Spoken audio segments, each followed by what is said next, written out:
All right, everybody, welcome into the Couch Potato Sports Show. It is me, Sonny Clark, the hardest working man in sports radio at the last minute doing all our stuff and get ready to go. But it is Sunday. It's our Sunday morning tradition. Continues on in our 14th year, and we will be kicking it in 15 after the Super Bowl. Excited about the week, excited about what's going on in football. Lots of football news, lots of controversy coming on. Coaches getting fired. A Thursday night football game that happened, and I know for a fact there's someone that wants to talk. It would be this guy right here. I don't know if he's a cowboy realist, sympathist, or whatever he is, but he got a victory on Thursday night with your Dallas Cowboys. So, and by the way, last week we didn't talk as much about the Cowboys because I was talking about useless games, as you say. I went back and watched that. By the way, it just cracked me up. That being said, of course, that's the name of the show. Generic, I hit the wrong one. Your Dallas Cowboys gets the victory on Thursday Night Football. You got to be feeling pretty good about that just in general because it is the Dallas Cowboys and it is kind of your team, I guess. Do you claim them, by the way? Do you claim the Cowboys? Of course I claim them. I'm a realist, okay, but I do claim them. I mean, look. I mean, if they got deficiencies, I point it out. If they're not the perfect team that everybody thinks that they are, I point it out. I mean. Did I see this going to this game that they haven't beaten the team with a winning record? Sure, I saw that. Now they have. Now you can question the winning record of Seattle Seahawks. I'm sure you will because you've questioned them all year. But yes, all year. In general, I question the quarterback. Sonny, hold on. I question the quarterback, not the team. Go ahead. I know. But shut up anyway. Listen, here's the thing. If the season were to have ended before that game, the Seahawks were in the playoffs. Okay? That they would be playing, I believe, the 49ers in the wild card game. So, having said that, they beat a playoff caliber team at this point. Now, Seattle lost. We'll see where they go from here. Cowboys won. They continue on. Now they got 9 days to get ready for Philadelphia. Kind of a nice little swing for the schedule makers for the Cowboys. But, given the fact they've played 2 Thursday games in a row, that's the hiccup of all this stuff. So, and of course, with the Eagles having to play the Niners today or tomorrow, whenever it is, that's going to be a hell of a wake-up call for the Eagles as well. But having said that, the Cowboys, look, they showed something that they haven't shown all year, that they can come back, that they can still stay in the fight. Regardless of who they played, the fact is they played them tough, and the Seahawks got the lead. They didn't put them away. The Cowboys, unlike the Cardinals, who did put the Cowboys away earlier in the game, Seattle did not. And they got them this week, I think, in reality. Yeah. So look, I'm not going to sit here and get on board with the whole Dak Prescott's MVP thing because thank you. That's a lot to take in, especially when it all comes down to can he win the big game? The big game is the big game, and he played a big game early this year and lost. Played another big game this year and lost. So how he finishes the season, and he gets rough. Don't get me wrong, he gets rough for the Cowboys because not only do you have the Eagles, you still got the Lions here at the end of the season. You got I don't have the schedule in front of me. I've had a long night since last night. But okay, I understand. It's been a rough night. There was a cage involved and everything. But anyway, I want to see how they finish. I still think they're going to have at least one more loss in this next stretch. But I'm afraid that if they get at least 2 or 3, they're done. So they can afford 1. They cannot afford 2. They damn sure cannot afford 3. Here's what I say, and this is not by the fault of the Dallas Cowboys. This is by fault of what the schedule is. Okay, they can only play the teams that are in front of them. Right. They're not the ones that make the schedule. The schedules are done, independently, third, and everything else. And hey, it's not their fault the Commanders suck too. It's not their fault the Ab- Giants suck. Absolutely. And they got to play them. They got to play them twice each. So I mean, Yeah. that's not their fault. So I will never blame them for the schedule because they don't have any control of it. The only thing that I saw, like you saw, losing to the Arizona Cardinals could have been their wake up call. Okay, because let's be honest, they've been playing well since. Okay, they've only lost one since they played the Arizona Cardinals. Okay, and that was close, and that game was close. Exactly, and they lose to a good team. So so now it's time to put on the big boy pants. November, you're just pulling the pants up and getting them over your knees. Yeah, you got to win in December, yeah. Now you got to win in December. And we talk about this all the time. And we've been doing this show for 15 years. We've been talking about it for 15 years. You can do great and lose your season in December. And traditionally, no offense against the Dallas Cowboys, that's what they've been doing for years. But they usually start tripping it up in November. They had a great November. Listen, I'm actually surprised that I don't think they lost in November. So that is the first step. This second step is handling December. You're right. I think they can lose one. I think how they lose it will be the big difference. Okay. If they lose a close game, I'm not worried about Dallas Cowboys. If they get punked, okay, like the Arizona Cardinals did, even against a good football team, they got to reevaluate themselves. The problem is they don't know how to reevaluate themselves. Who, the Cowboys? Yeah, I mean, they continue doing what they do. They don't get off of the track. And I remember this not last year, but it was a year before when they were getting into the playoffs. And how they were losing games and how they didn't get away from it. Now that could have been from our fine offensive coordinator Kellen Moore, who's doing such a spectacular job over in Los Angeles with the Chargers. Yeah, exactly. So that could have been. So now you're removed from that. The excuses are gone. Okay. Mike McCarthy can call a game. I don't think Mike McCarthy necessarily knows the strength of his quarterback because he always had Aaron Rodgers. So with him actually knowing what he's doing this year, it's a progress. And for Cowboy fans, I hope that it is not the fluke that I think it might be, but we'll find out that way in today. And on the 9th, and then on the 16th as well. Well, here we go. See, we got the Eagles next. That's next week. Then we got the Bills. Then we got the Dolphins. I think that's going to be your one big slip up right there is the Dolphins because they don't play them as much. Is that game in Miami or is he here? That's in Miami. The Bills game is in Buffalo too. But yeah, in very cold weather with snow, probably. It happens. Then the Lions come to Dallas. The Lions may be peaking right now, and not in a good way.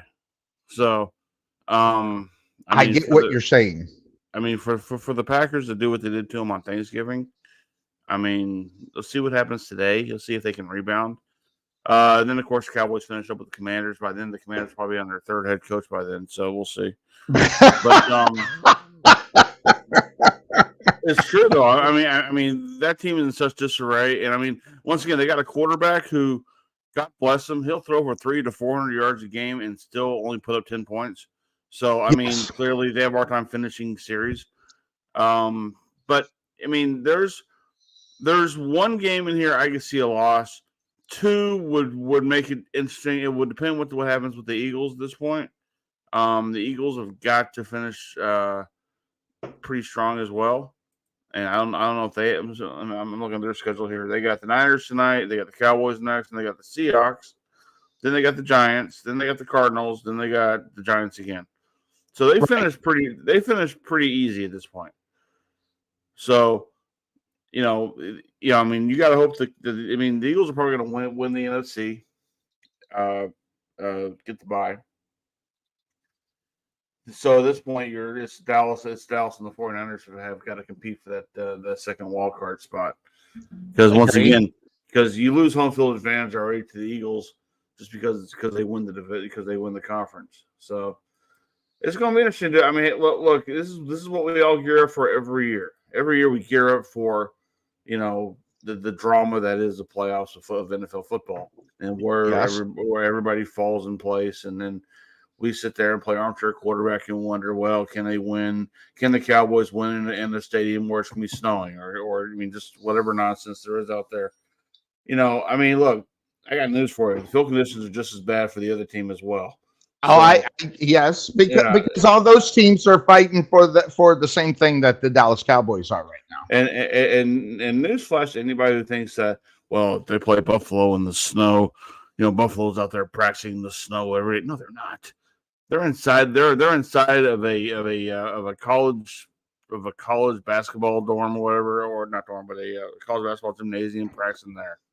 So they're just used to playing in it, and depending on how many players had played in it before, is another. Yeah. They always say that, but there's a little truth to it. All you gotta do is take a look at Green Bay. Green Bay always has that quote unquote advantage. But I'm agreeing with you. I don't know how much I agree with that, but when you got a team that doesn't see it at all, Dallas, right. unless it's freezing.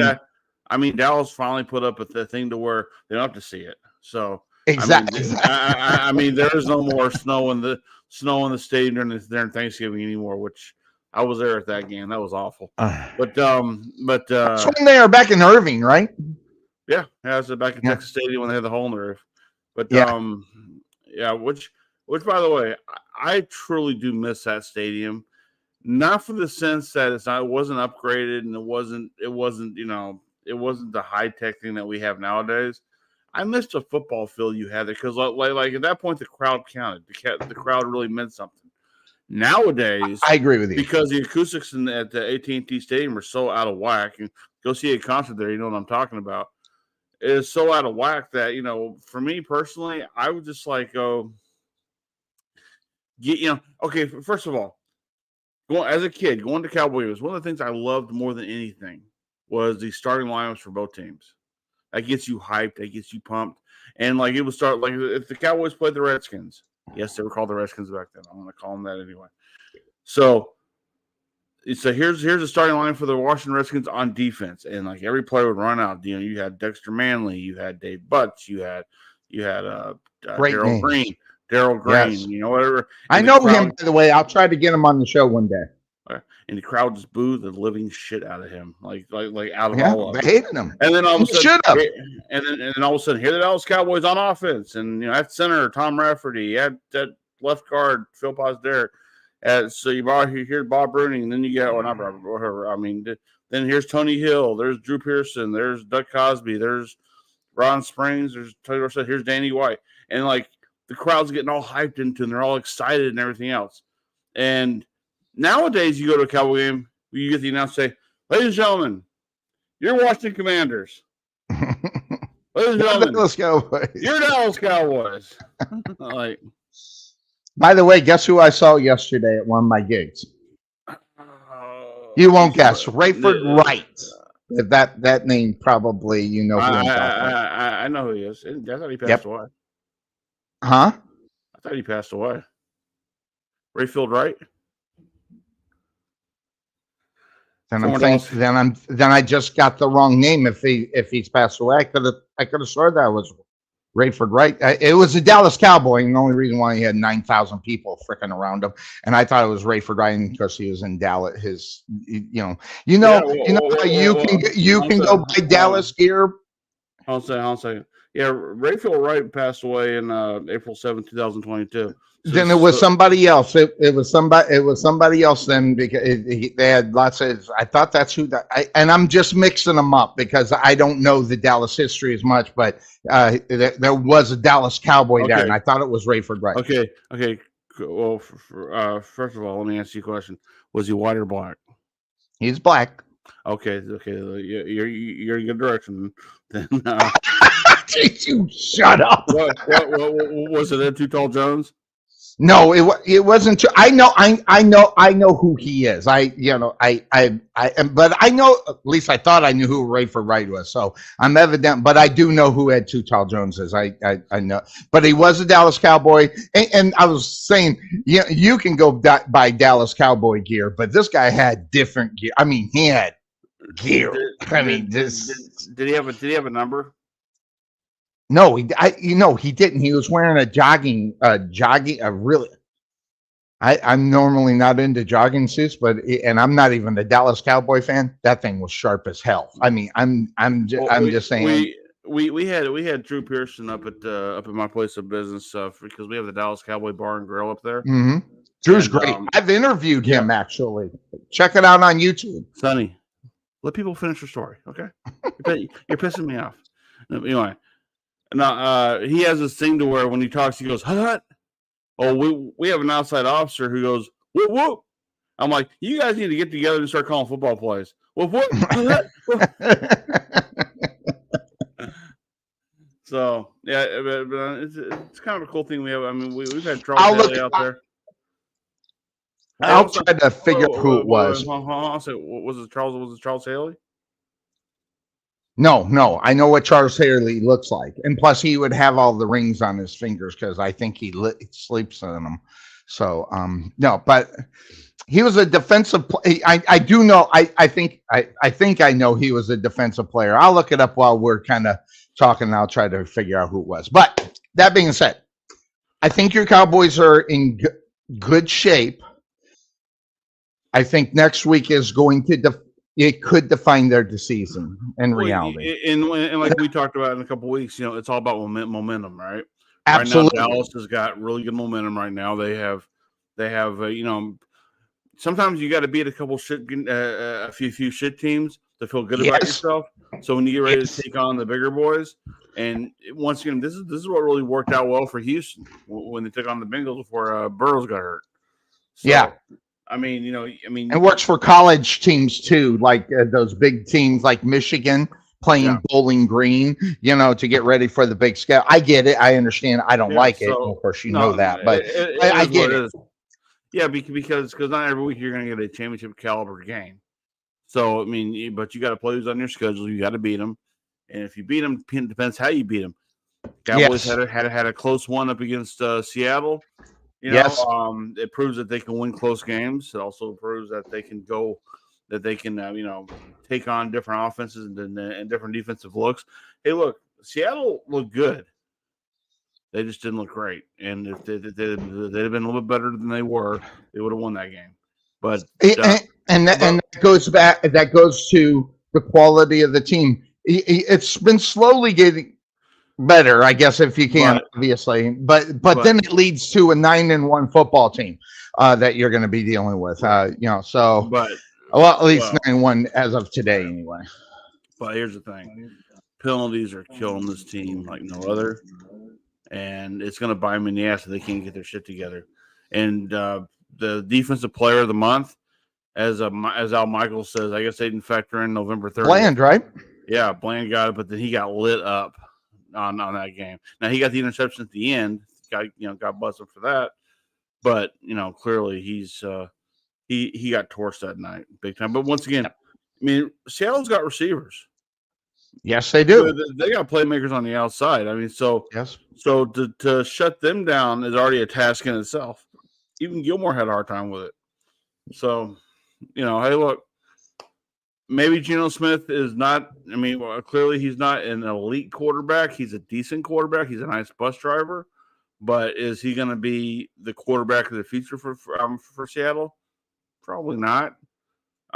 He's had a couple. Well, the way they talk, Trey, they love have this guy and listen and I'll just Geno Smith is Geno Smith. Okay, guys, if you don't know the history before last year, this guy sucked.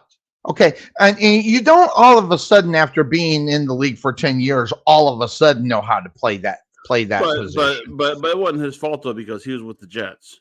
What? No. And the Jets suck altogether. So I agree with that to a certain extent, but you also got to understand the quarterback position in general outside of the Jets or any organization. They have got to be the one that pulls you together.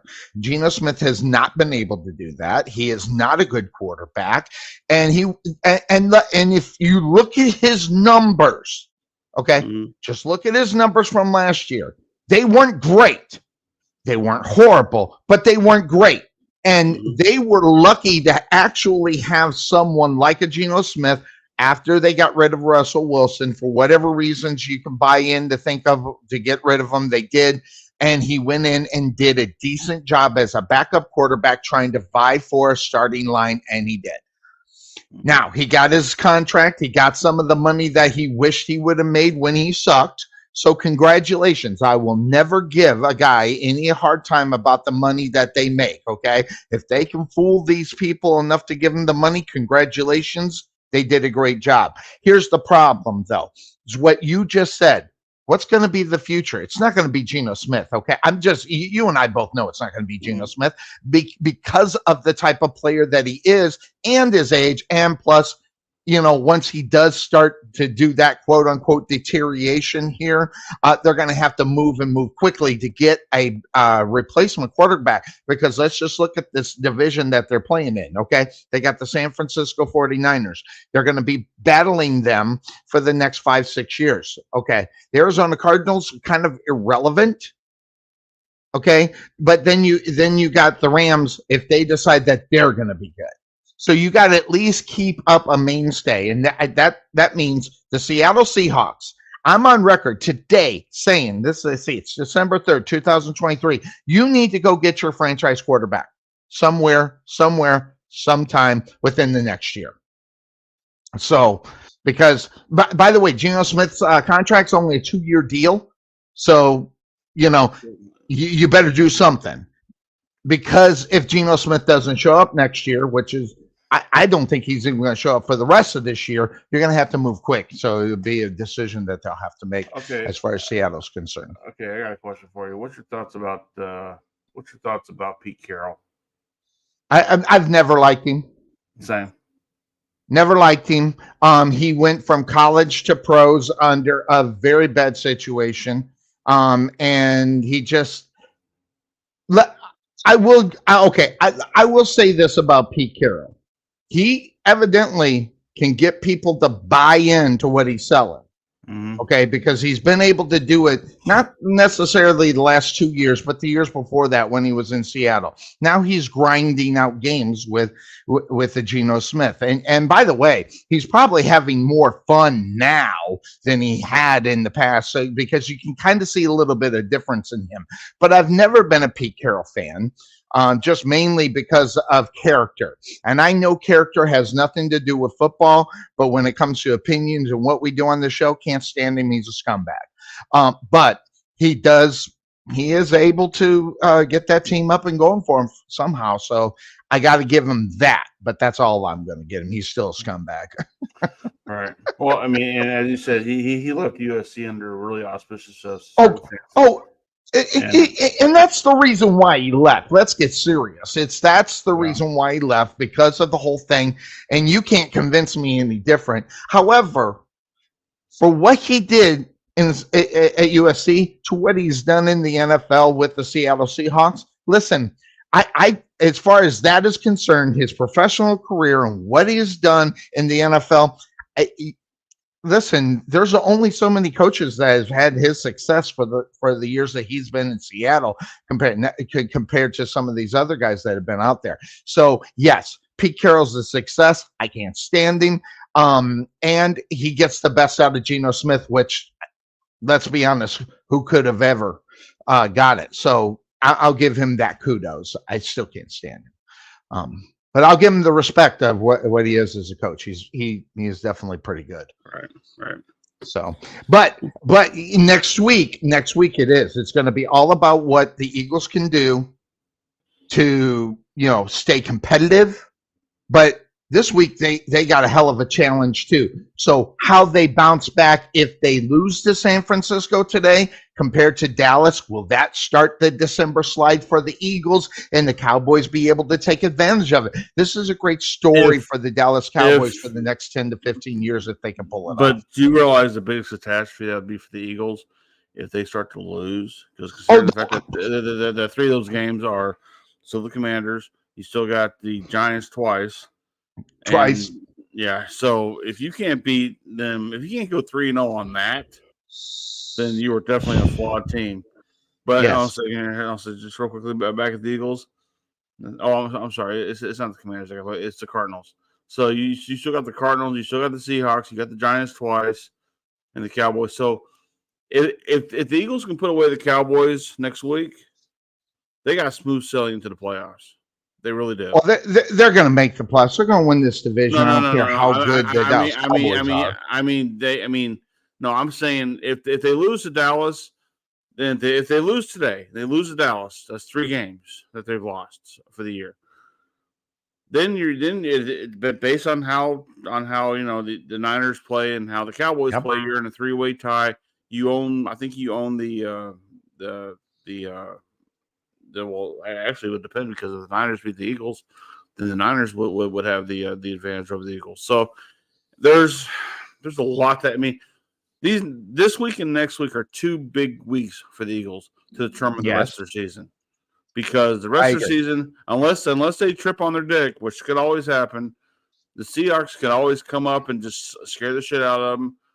The Giants ain't gonna do shit, and the Cardinals ain't gonna do shit either. So they have 2 tough games, and they have one which is kind of it could be a deal breaker, but the other 3, but the last 3 are pretty much our big momentum builders for going into the playoffs. Yes. So I agree. I think that's something that can come along and be a real problem for them.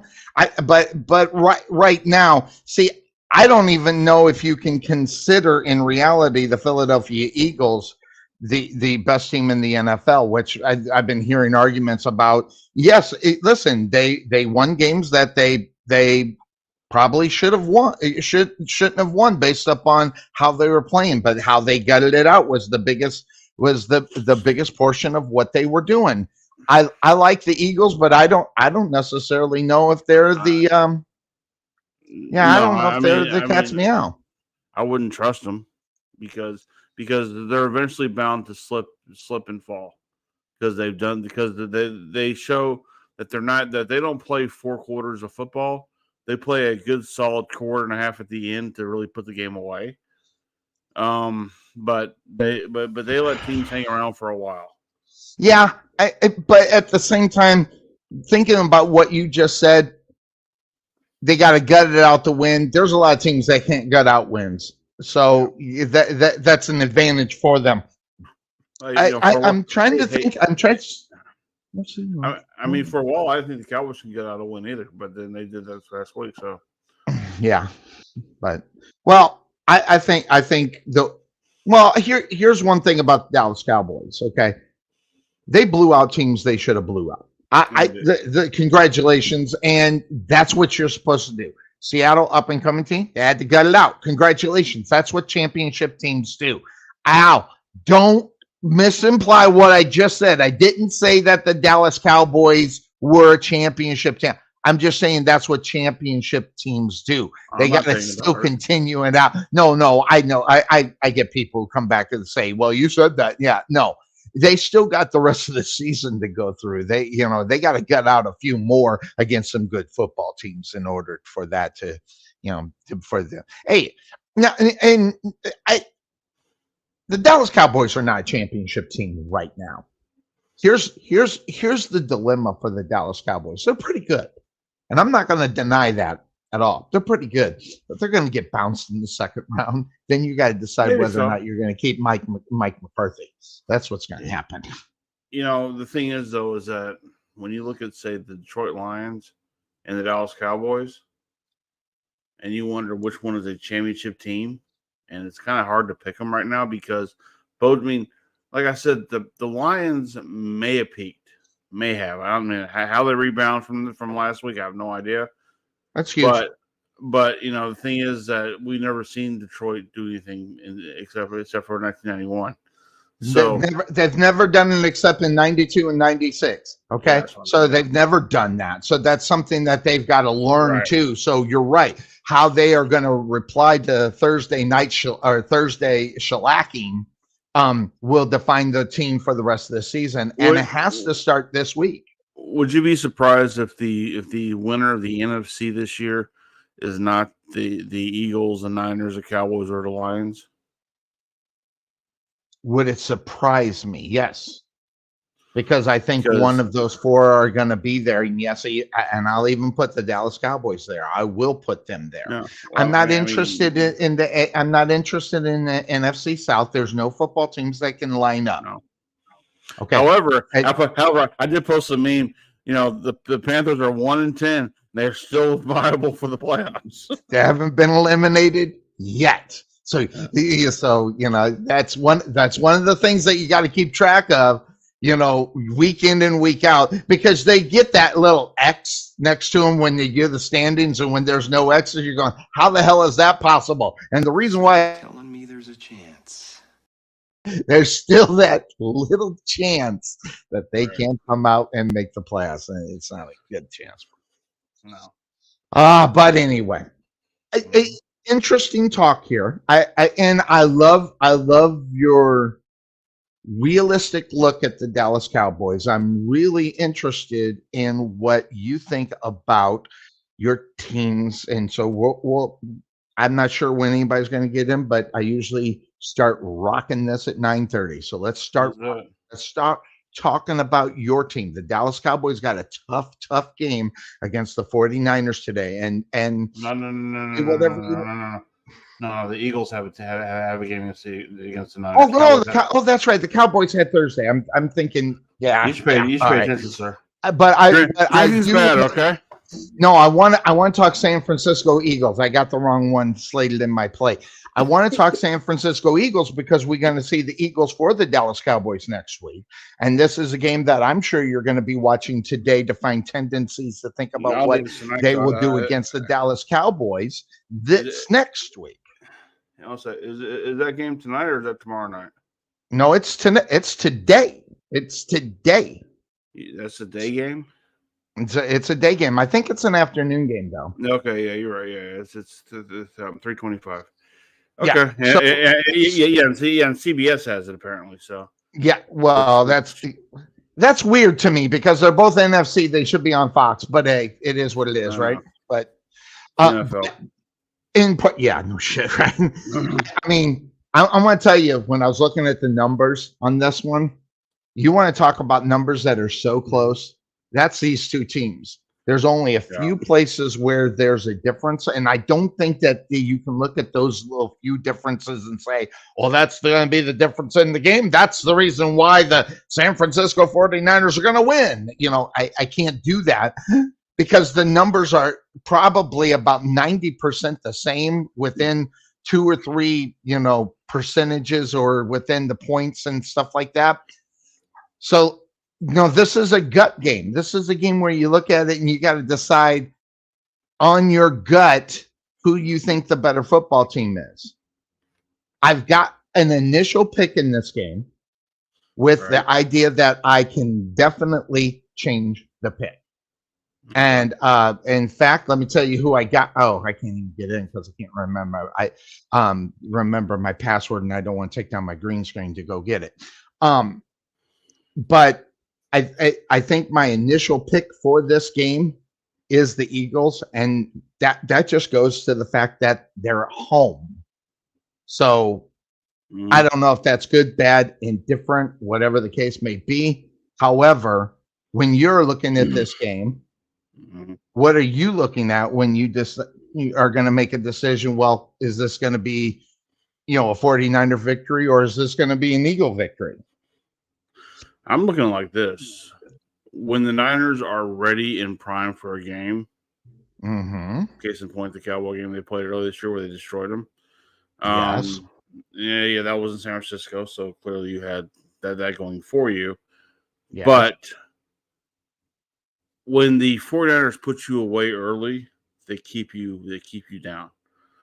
The Eagles are the team that has to fight and fight and fight and fight and fight. And they haven't had that moment that moment like in Rocky where there's no way you can beat Clover Lane the first time, right? So Right. they haven't had that moment really yet. They have one loss, but I mean that's here nor there.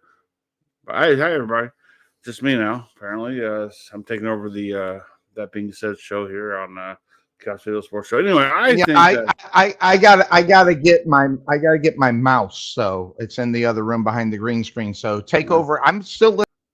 all right. Anyway, having said that, I'm now in charge of the show. So anyway, I think the Eagles are going to they're going to struggle today. They're going to really struggle today and they need to stay. The 49ers have to keep on putting that heat on them all game long. They cannot let them up. They cannot let Jalen Hurts get loose. They got to get in his ear. They got to they got to apply the pressure. And I think that can definitely help them out for this week.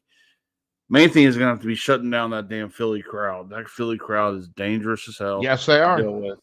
And Very loud. if there's ever an audience that actually plays a factor in the game, it's the Eagles is playing in Philadelphia, more so than it ever was playing in Seattle. So, but I'm gonna go 49ers on this one, not because I want them to win, but because I think Purdy has got more things figured out there with that team, and they have a healthier team, I believe, going in, and They do. You're right about that. and once again, right when you had the answer for one player, they have another player. Once you got the answer for that guy and that guy, they got a third player. So, when Niners have played this year, when they're ahead of teams, they put them away. Right. When they are neck and neck with them, it's hit or miss. And when they get blown out, they get blown out. But the Eagles, once again, they let everybody hang in there all game long. Hell, they let the Cowboys hang in there all game long. I think I agree with the fact that if you're going to let the Eagles hang around, you're in trouble in the fourth quarter because of the fact that when you look at this football team and what they like to do and what they have done, and you talked about this, okay, as far as what are they doing as far as their offense is concerned and what they're giving up. So you look at the offense in the fourth quarter for the Philadelphia Eagles, they usually score a touchdown at least. So if they're down a touchdown, watch out because that's one of the things that they do. The only problem is if you flip side that, okay, the San Francisco 49ers, they usually score close to 6.8. Looking at the defense, though, when the Eagles are going to try to go and do that in the fourth quarter, they're going up against the number one defense in the NFL in the fourth quarter. The other way, the Eagles, they are number 26th in the NFL stopping it. And so if San Francisco has to get back into it and the defense is up against the walls for the Philadelphia Eagles, I agree with you. I think they're in a whole hell of a lot of trouble. I don't think that it's going to be anything that is going to I don't think there's going to be anything that they're going to be able to stop the San Francisco 49ers to do. Because if the Eagles have a weakness, it is defense. And you got an offense that is number 3, number 6, number 4, number 5, and number 2 in offensive categories. You know what? I think the magic number here is 14, maybe 13. That is, if the Niners are ahead of the Eagles by 13 points in the fourth quarter, they're going to win the game because at that point you can keep their defense on their heels for the rest of the fourth quarter, keep their offense off the field. And they still got to score. You're still forcing the Eagles to try to score twice. And I think because a lot of teams stay within that 10-point range of the Eagles until the fourth quarter, and that's where the Eagles just pile on and win, and they win by 3 or 4 points, not by a lot, unless it's like a last-second touchdown. I think that's where the Niners can really do their best and by just putting the team away in the first half, and just when you get the ball, coast, run the ball. You got a running back. You can move the ball around a lot with Deebo Samuel and everybody else. Yes. Just keep the defense, keep Philly's defense on the field like they did with the Cowboys. Wear them out. And punish the living shit out of them all game Yep. long. Keep Jalen Hurts on the sideline in the second half. You win this game. I am looking at it as San Francisco. Brock Purdy, outside of one game, has been stellar. Okay, and you're going to hear it from me because I'm going to tell you right now. There's one thing that I don't believe in is rookie quarterbacks and in their second. I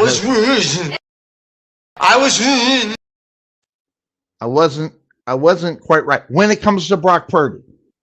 I'm 95% correct on all of others. So this is the 5% that's slipped in. But here's the thing: he's not a rookie this year. So I know. I but what he did. Listen, what he did last year. Even I've got to admit what he did. He won 8 games as a freaking rookie, and in substitution. By the way.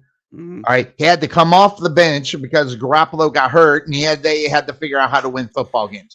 And as much as I want to knock the guy down because he was a rookie, and I did it all year long, and I did it up to a certain point here because he's got a year under his belt, and he's got film, and they still can't figure this guy out. He's still winning football games. Okay, take away that that one game where he just lost. Listen. Every quarterback has got a bad game. Just ask Troy Aikman. Just ask Peyton Manning. All these guys. So that's the one game that you can give them. But, that 95% I'm talking about, that 95%, what this guy is doing is really, really good football. And here's another thing. He's got a coach that's coaching him the right way to learn to be a great quarterback. And he doesn't have to be a great quarterback in his second season. And when I'm talking about great quarterbacks is throwing the ball down the field every chance he gets, doing these crazy things that these great quarterbacks are doing in year 4, 5, and 6. He doesn't have to do in year number 2. He just needs to listen and follow the game plan. And let's be honest, that usually wins football games. It's when you get outside of that thing. And Brock Purdy's been able to stay in it, do what he is doing. And listen, all right. So I got my pick. I had the wrong computer. I'm on a better computer for the videos. But in this game, let me see, who do I have in this game? I was saying that I was going to wait to listen. I was initially on Philadelphia in this game, but they're 9-1, of course, and they're favored, of course. But I think I'm with you. I normally don't hardly half agree with what you're doing. You're right. This is going to come down to the fourth quarter, and there's only one football team that they've played this year that has got the defense that they're going to see today, and that's them. They haven't seen this kind of defense, especially in the fourth quarter when they're trying to go for the win. Now, are they going to be able to stop the tush push? Probably not. Okay, but if it's not a tush push situation, they're going to have a hard time getting first downs. And I think this game is going to come down to who has the most first downs. I think it's going to be on San Francisco's side. I think that defense is definitely a defense that can be picked on. I am going San Francisco, and in fact, I'm going to change my pick. Where is it on this list? There it is. I'm changing to San Francisco. Save pick, because I think, and not only that, I'm going to just tell you, I think San Francisco wins by 10 points. I think this could be a game, like you said, they haven't seen this all year long. This is something that's going to be new coming at them. And that's not just, 2 or 3 quarters of good offense. They're going to have 4 quarters coming at them. And if they keep the defense out on the football field, I agree with you. I think they're going to lose. Let's be honest here, Sonny. You're taking my pick because you, me, and Cuervo are all tied for first place. Are we? Hold on. I didn't even check that. So if we stay neck and neck with each other the entire time, guess what? We all 3 win the trophy. Well, I have a feeling, and I have a feeling. I think Cuervo is going to take the Philadelphia Eagles. I don't know why. We'll ask him when he comes on, if he comes on, because sometimes Sunday schedule gets changed for him at the last minute. So, but if he doesn't, if he comes on, I'd be willing to bet that I think he's going to be on the Philadelphia Eagles. I might be wrong. I don't know. But that being said, of course, that's the name of this show. That's good. I think this is the best game of the day as far as what you're going to see as quality out on the football field. Yeah, and CBS is going to benefit for that too, because once again, generally that's a Fox game, but I guess I wonder why that is. Is it because they went to that extra week?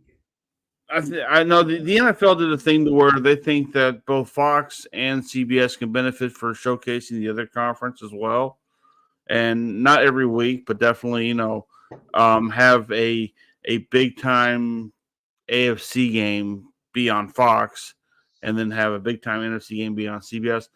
Look, I miss the old ways of one network cater to one conference, one network cater to the other. So then when it comes Super Bowl road team gets the game on their deal. Yeah. Yep, every time. I miss that, but. Yeah, the NFL shuffling up the deck like they always do. Hell, you never know what they are thinking or what they might do. So, but and in this way, it's probably that way. Now, that's not like how I am on Thursday when I do my podcast. Same shit up all the time. Hey, we're gonna talk Survivor Series, but I want to see JFK. So we back in the day. Okay, this was like year 3 and 4. We were actually on Sporting News Radio. And our show was featured in the afternoon for a 2-hour show. And boy, you want to talk about curveballs. I had the way I was going to do the show. They threw, no, you need to do this, you need to do this, you need to do that. And I'm almost glad they went out of business in reality, because I was really getting tired of it. I was going to ask, is Sporting News Radio still a thing? Sporting News Radio is not a thing. Oh, okay. Yahoo bought them out, got their personnel, and they made it Yahoo Sports better, because Yahoo Sports was there, but just not as good. Y'all had to deal with Arnie Spaniard. Jesus. Oh yeah. Well, that's what they sent me. They sent me my cup. They sent me my cup with us at Sporting News Radio. It's my coin thing. It's really small. I have big cups of coffee, not small cups of coffee. So okay. But when they sent this to me, I felt like I was in the big time. Got a coffee cup with their logo on. Yeah, that's all I got. That and a T-shirt that never fit. Dude, hey, what was it? A couple years ago when I went to Amarillo to try the steak eating contest. Yes. When I failed, they still give you a T-shirt, but it says I failed to eat the 17 ounce. And it don't fit. And it don't fit, right? So I gave it to my daughter. Said, "Here, you have it." And she's like, So anyway, but. So that's going to be a good one. I think it's going to be a good one. I think another one is going to be the first one that is right here up on there. The bounce back game for the Lions. In reality, this is going to be a tough one. The fact that you're bouncing back against the Saints, if that doesn't help you out at all, I can't argue there because that But I was looking at the game because. Man, Derek Carr is just like his brother. He just was able to fool him a little, 10 years, about 4 or 5 years longer than his brother did. As far as that's concerned, Derek Carr was awful last. Listen, and yes, I've been known to throw some shade on people I don't like. I've never not liked him per se. I never disliked him. I just knew who he was. He was an average quarterback making a same god amount of money, and say, "Hey, congratulations, you got the money away from him. You fooled people that are much smarter than me." Anyway, but you get the Saints. You get a Derek Carr who is not playing well. I'm going to tell you right now, this is a Lions feast See how I did that? This was a Lions feast for them today. I think they've got a great game to bounce back after that nonsense they pulled up on Thanksgiving against who? The Green Bay frickin' Packers? Are you kidding me? How do you let them come in bitch slap you at home on your day game? Where your national TV all of a sudden you're supposed to be a better football team. Well, let's Well, prove it first on of all, Thanksgiving. first They've of never all, proved it on Thanksgiving. no, but here's the thing: it's not like the Detroit Lions are not ever on national TV. They're on every year on Thanksgiving, so Well, at it's least not like one game. yeah, at least one game. It's not shouldn't be a surprise to them though. So Yeah. I mean the fact that they didn't deliver and they really they really undersold themselves on that game. But hey, look, any given Sunday, right? That's what they always say. Any given Sunday, What anything can happen, that is the and ballot. that's just what it is. Do they rebound with this? You know what? I wouldn't be surprised if they let the Saints hang in there today. Yes. I don't think the Saints are going to win, but I mean, I wouldn't be surprised if the Saints play it close, and Mm-hmm. we look at this game and go, I think there's something wrong with the Lions right now. I think they're starting to hit that roadblock, Mm-hmm. and if they happen to lose this game, then their season is not going to end very well. I'm Mm-hmm. sorry because this is a confidence builder. If you can't gain confidence beating the Saints of all teams, you're in trouble because who you play I next after agree with that you. is going to be it can be a shit show because you still finish with Dallas eventually. I mean, honestly, you finish them, but you're second to the last game with the season is against the Cowboys, Well, and are if they going to go in there and run like a and, and, lion or a cub? and right, but hold on a second, I'm trying to pull up. The Cowboys. I'm sorry, the Lions schedule here. Bear with me here, folks. Okay, you got the Saints today. Then you got the Bears. Then you have the resurgence of the Broncos. Then you got the Vikings. Then you got the Cowboys. You got the Lions, and then you get the Vikings again. That last three game, those last three games are tough for them. Dude, the last four games are tough because the Broncos are tough now. That's why I meant. I'm sorry. Yeah, They did double. So yeah, last four but games. But they got hey, two against the Vikings. I know we clown Cuervo on the Bears somewhat, but dude, the Bears are tough too. It's Well, a vision. they stay in games. They lose them at the last minute when they shouldn't. They beat you up though. So I The mean, Lions. The yeah, Lions were barely lucky to get out of that victory with the Bears. yeah. So I mean, there's because you're talking a matter of 5 points. So Yeah, exactly. and this time it'd be in Chicago. Yep. And here's another thing. I'm going to the injury. I think St. John's out of this game. St. Brown, is he in this game? Okay, he's not on the injury list. That was the one I was worried about because that guy gets hurt all the time and he's always on the injury list. So how injured he is, I'm not sure, but I'm not showing him on the injury list for the Lions. So that's a good thing. Their number one is there. He's going to be there. Mm-hmm. But where they have a problem in reality, their running back, David Montgomery, former Chicago Bear, he's probable. So he's probably going to play. Probable means probably going to play. Depending on how the game goes, how much work he's going to get it's all about work when you're probable.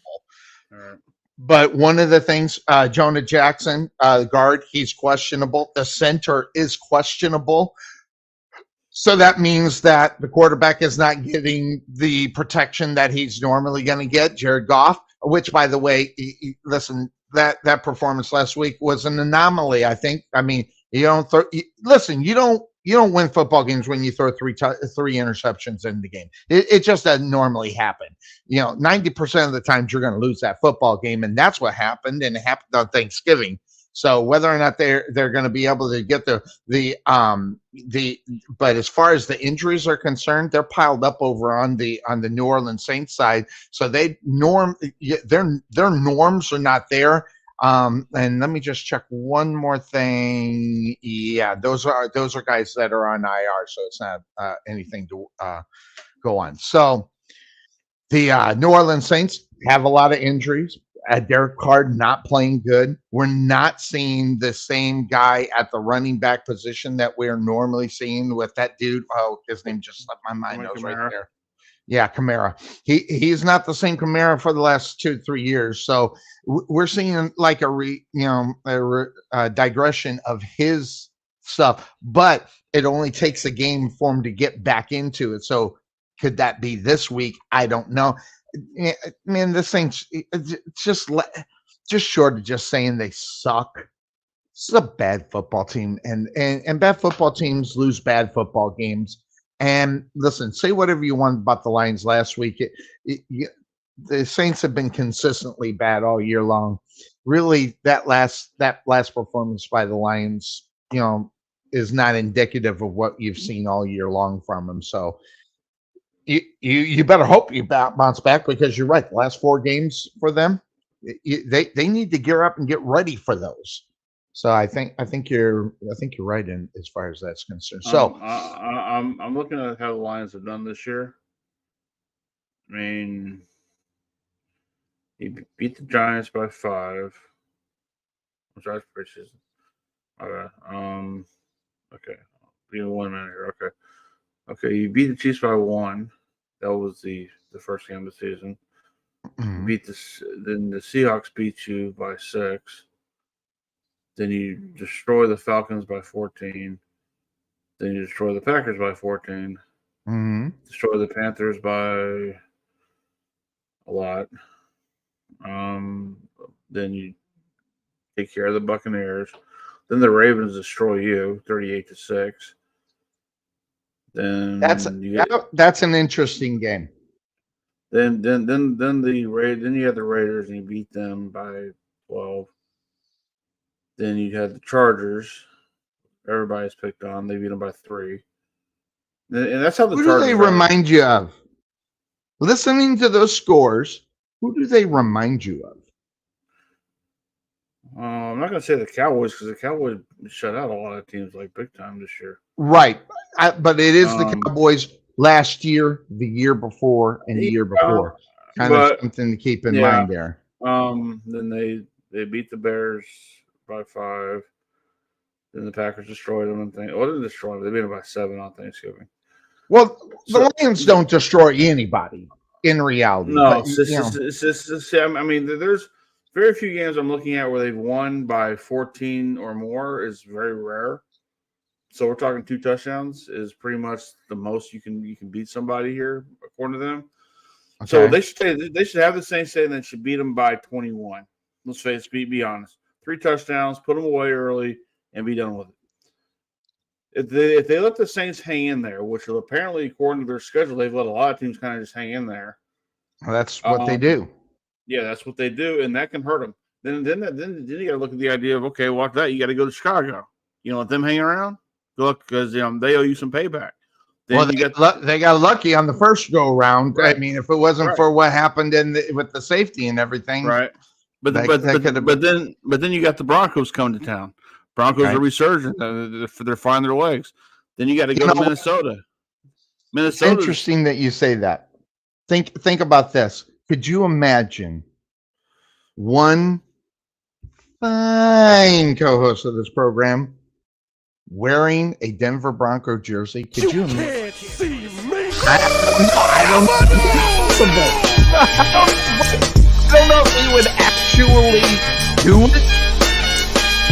Especially how bad his team is. And let me bring him in here and change the frame. Sorry about that. I should have done that in the beginning here. Let me just take it off. There he is. Cuervo, you're never going to do it, are you? No, sir. How good they are. It's bad enough you have to pick them in a pick 'em league, but yeah, you'll be wearing that when the Broncos might be in the Super Bowl, right? Playing the Bears in 2027? Something like that. How you doing, man? Good to see you. Likewise, I'm You look tired, though. You look tired. But you were up until the middle of the night, and the reason why is when I got home from my Santa gig, I went right to sleep. I woke up in the middle of the night.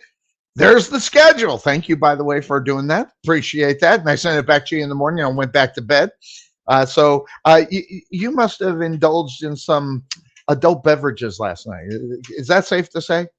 A couple. But, Just a you couple. know what, Just though? two, like every guy. No, really. But didn't even stay out late. Just went out Huh? for a little bit, just a quick date night with the missus. And Mm-hmm. the reason I was up late though is because it's crunch time for the school semester, so I got some catching up to do. And one of my classes, so I was up. You're slacker. You're slacker. So Kind of. I joined the class late. you're like my daughter who graduated from North Texas University. She didn't get those great grades, but hey, she's got the degree, so you can't take it away from her, kind of thing. Hey, D's get Gotcha. degrees, sir. D's get degrees. That being said, hey, all right. So earlier in the show, Cuervo, all right, me and the Trey Matt, we were talking about Pod. That's a podfather for you, sir. yeah, well, Podfather, yeah. We were talking about, so let's do this. Want to talk about the game that we were talked about first. We got out of schedule because it's a good game. The San Francisco 49ers and the Philadelphia Eagles. I don't know how much of the diatribe that you may or may not have heard of what we were talking about, but I want to get your take up on that one before we get back into the Lions Saints, because we only did one game before this one. So talk to me a little bit about what you're looking at in San Francisco and the Philadelphia Eagles in Philadelphia today. Big game. Yeah, of course it's a big game. I mean, you're talking about arguably the two best teams in the NFC. Arguably. NFC Championship rematch. All that good stuff that comes with this game. This game was circled at the beginning of the season. Everybody anticipated it being a big one, and it's like here we are now with the Eagles having the best record in the league. San Francisco, after that 3-game skid, they've gotten back on track. So, it's just a matter of not that either one of these teams are questionable as far as being pretenders and contenders. We all know that they're contenders. It's for me, it's just kind of who's still focused right now and who's looking ahead to maybe the postseason, or in somewhere their focus is somewhere other than today. And so we're going to find out if either one of these teams are focused on somewhere other than today, or if both of them are focused on today. I don't think any of them are focused ahead. I mean, I think, and the reason why I'll say that, Cuervo, and I could be wrong, these two teams are not playing like they're, even when they're playing bad, they don't look like they're looking ahead. Okay. And obviously looking at the records for these football teams, okay, they're not losing stupid games on a consistent level. I mean, all you got to do is look at the Chargers and see that, right? All right. So that being said, that's not what these two teams are. These are two teams that are coming to play each and every week. They don't overlook anybody. And I think that's what I see. But I guess I want to ask you, when it comes down to it, if that Philadelphia Eagles defense is going to be out on the football field for too long, do you think what I think is that's going to be one of the things that's going to hurt this football team today? Yeah. I mean, for obvious reasons and for reasons beyond the obvious, I mean, you could say that in any game, right? If defense is on the field too long, they're gonna get fatigued, and the offense is going to start having their way, right? I mean, that's just the way the game goes.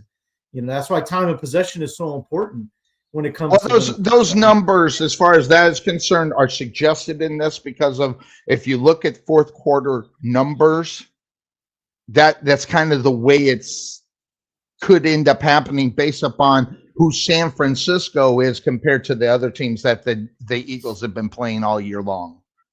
Well, I think what you see, and Adam Schefter kind of alluded to it this morning on his social media, is that the difference between these two teams today is that you have the Eagles, who have played, I think it said 3 games in 10 days, right? Wow, I didn't realize it was much.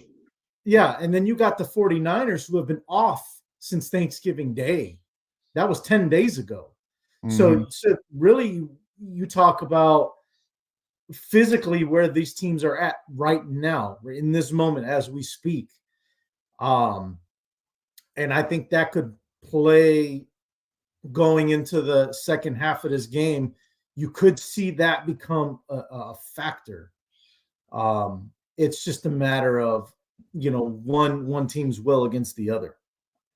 Well, interestingly enough that you say that, Cuervo, because we were talking about it as far as what is happening in the fourth quarter. Both of these teams are scoring a touchdown in the fourth quarter. Okay. I guess a little bit more towards San Francisco, but it's 6.8 to 7.4 points. So basically 7 points in the fourth quarter. Who's going to be able to do that? But you know what? I changed my pick. I was initially on the Philadelphia Eagles. I saw the numbers in the fourth quarter, realizing that the Philadelphia Eagles had not been getting teams that can score that in the fourth quarter. And where I think the game is going to be won, the fact that you talked about 3 games within 10 days, that's killer in itself. So I guess looking at the game, who you got? Who are you going to officially put the W underneath the W side? Who's going to get the win?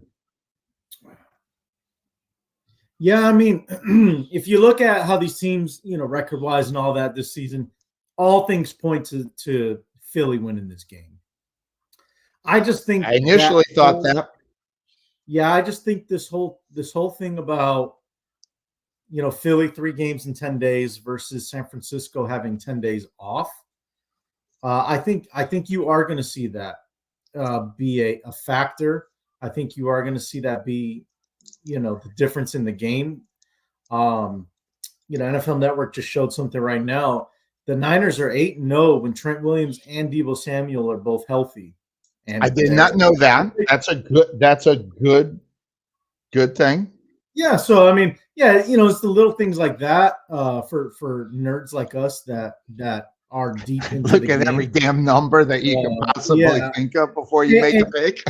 And you know me, Sonny, I'm not a big stat guy because I'm a big believer. I'm a big believer in Randy Galloway's saying of the eye test. Watch the damn game, and I know what I see, and that's why us 3 right here on this platform right now, we are tied for first, gentlemen. In the all 3 of us in the pick. All 3 of us right there. So, because we watched the damn game, we know what we're looking for. So that's why we're the top dogs. All right, but dog. I predicted who I thought you would pick, and I won't say it if you didn't watch. So it's good. So who do you have in this game? Well, I don't know. You might be a little disappointed because I think I like San Francisco in this game. Yeah, I am. Well, I'm not disappointed. That's not who I thought you'd pick. I thought you would. I thought you would be on the Eagles in this game. I thought this would be the one where we didn't go, on the big one. Look, this is cutthroat between all 3 of us here right now. I mean, we're all staying within that like a game or 2 of each other right now. So we're all kind of like, if we're going to go down together, we're going to go down together. We're going to go up 2. So we'll see what happens. I think the other reason too I like Philly in this game is because I have a feeling Philly is looking to that guy's team. That's a big game. I have a feeling they're looking ahead. Bigger game in reality than this one. It's a division game. Yeah. Philly wants to separate themselves more from Dallas in the division, and that's how they're going to do it is if they win this game that game next week. But here's the thing though, if they lose today and they come to Dallas and they lose there, which let's face it, no one's beaten Dallas at home this year, so you have to factor that in as well. If that happens, that's 3 losses right there. That is tied with the Cowboys and it's also tied with the Niners. Just like us, it's a 3-way tie, right? So, but then the thing is, like we were talking earlier, the Eagles' schedule at the end of the season boosts better for them because they got the Giants twice. Then they got some cupcakes at the end of the year. Then they got the Cardinals, and then they're just going to help them out. Now, if they, and it goes to the fact they lose this game, it wouldn't matter because of the schedule, the way it works. But if they win it, they just put another game ahead of them in reality. So where it might not matter. Who knows? I mean, there'll be a two game separation if they were able to get the win. I am a believer in the 3 games in 10 games. I'm a believer in the fourth quarter. They haven't seen a fourth quarter team like the 49ers come at them. So that's, so that's the reason why. And this game will come down to the fourth quarter. It's almost guaranteed this game's going to come in the fourth quarter. So we'll be watching Red Zone. We'll be all over it as far as that's concerned. Yeah. So, wow, I thought we were going to, I thought you were going to be on Philadelphia. I don't know why I thought it, but I just thought you did. But Lions and Saints, we've been kind of talking a little bit about them, Cuervo, and more than the fact that the Lions are a pretty good football team. They didn't show it on Thanksgiving. The question is that the real football team? And what a bounce back game in order to come back is you get the Saints. And I'm going to say this just because I said it. I didn't know if you were going to show up. I think Derek Carr is the second coming of his older brother. I mean, he just lasts longer and stole more money. I mean, in reality, it's the same damn thing. I mean, they are not. Hey, he's proved he is. I mean, how many years does this guy got to go to not winning to where we can finally say he's not good? When can we give him the definition that Derek Carr is not a good quarterback? Okay, let me ask you this, Sonny. Okay. Who do you expect him to be? I want you to think of a quarterback and compare it to what you think Derek Carr is, what your expectation of Derek Carr is. Well, okay. Can I ask a question with that question before I answer it? No. Well, all right. Well, what's your question?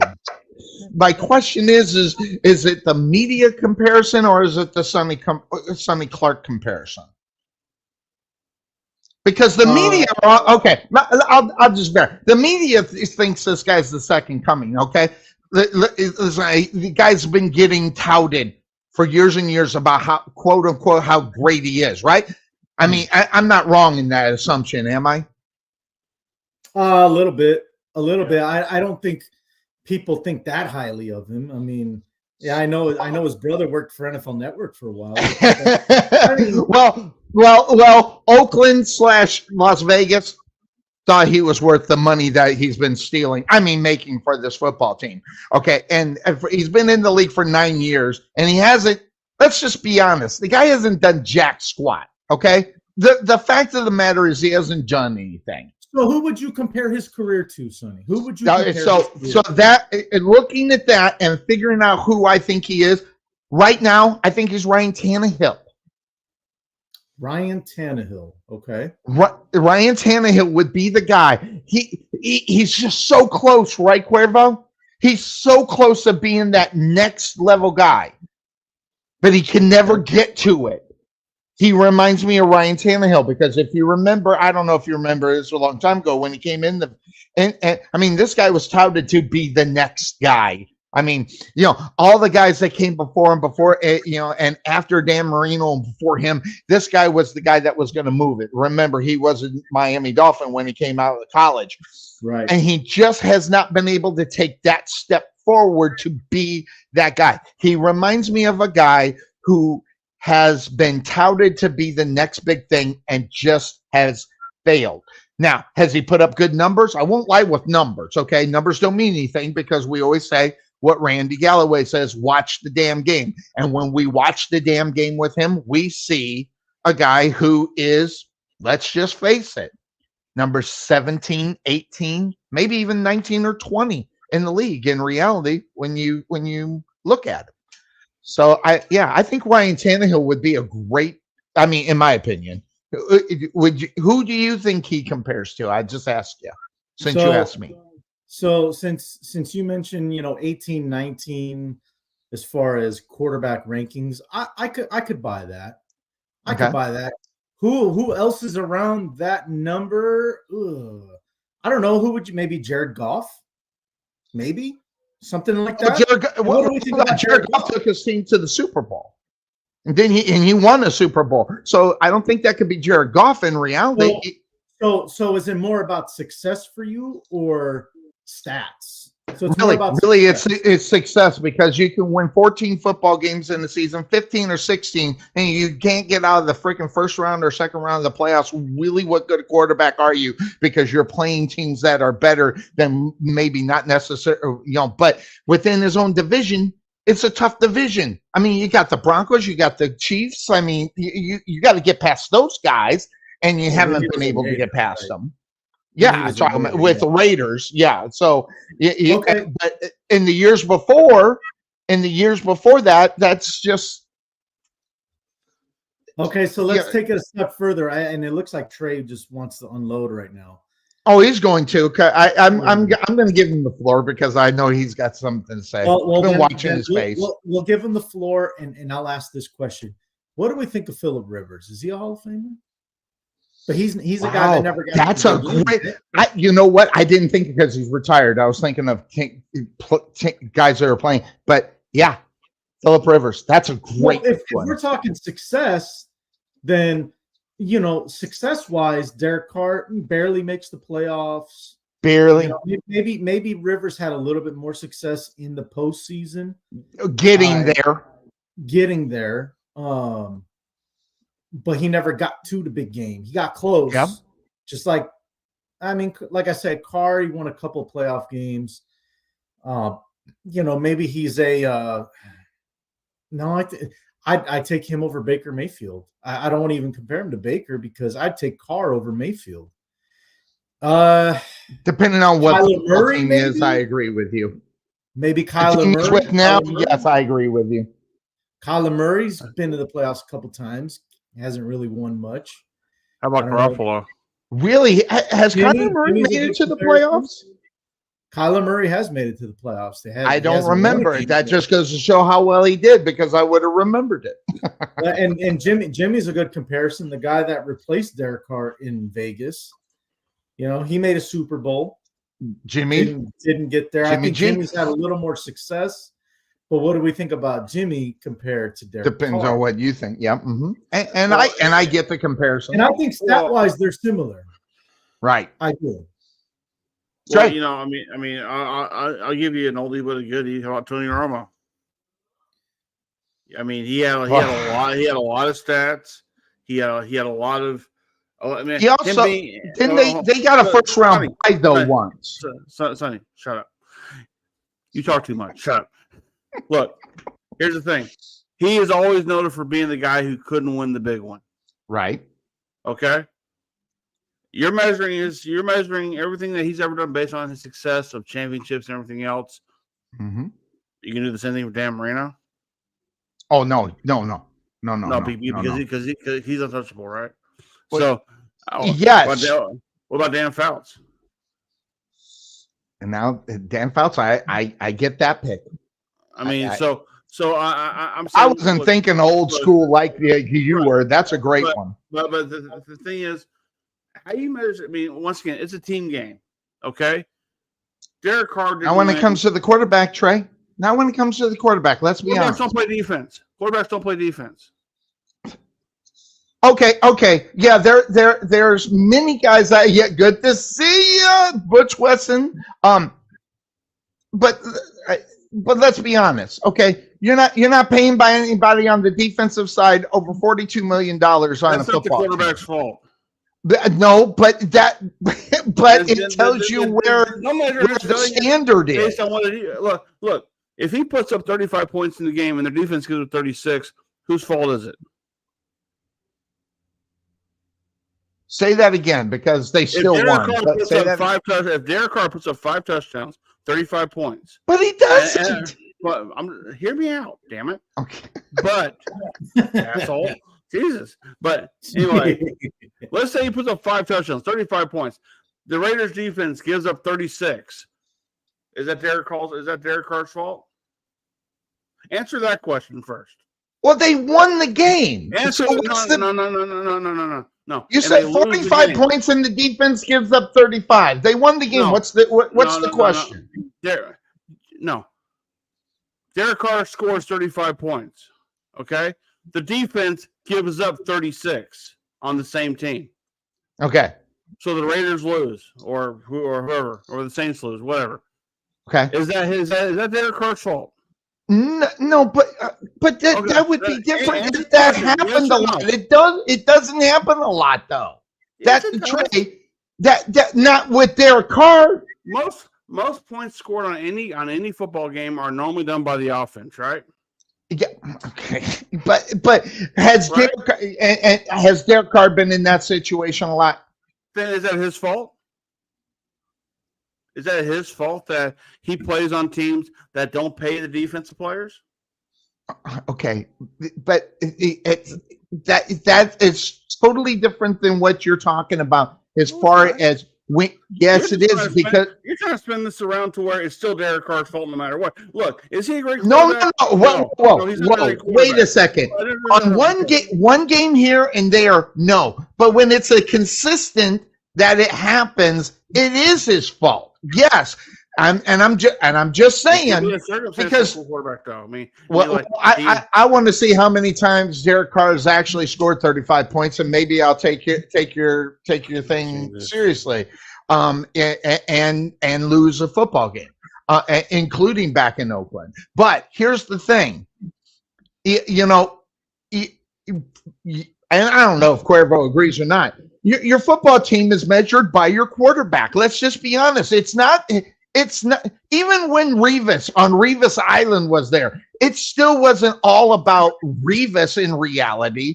Because why? Because they got to score to win a football game. Now, granted, if a team gives up more than 30, 35 points a game, I can say for that game, yeah, they screwed up. But on a consistent level, that's not what, at least that would be my impression without looking at the games. That would be my impression about Derek Carr. Cuervo, I mean, where are you on that? I love this. This is great.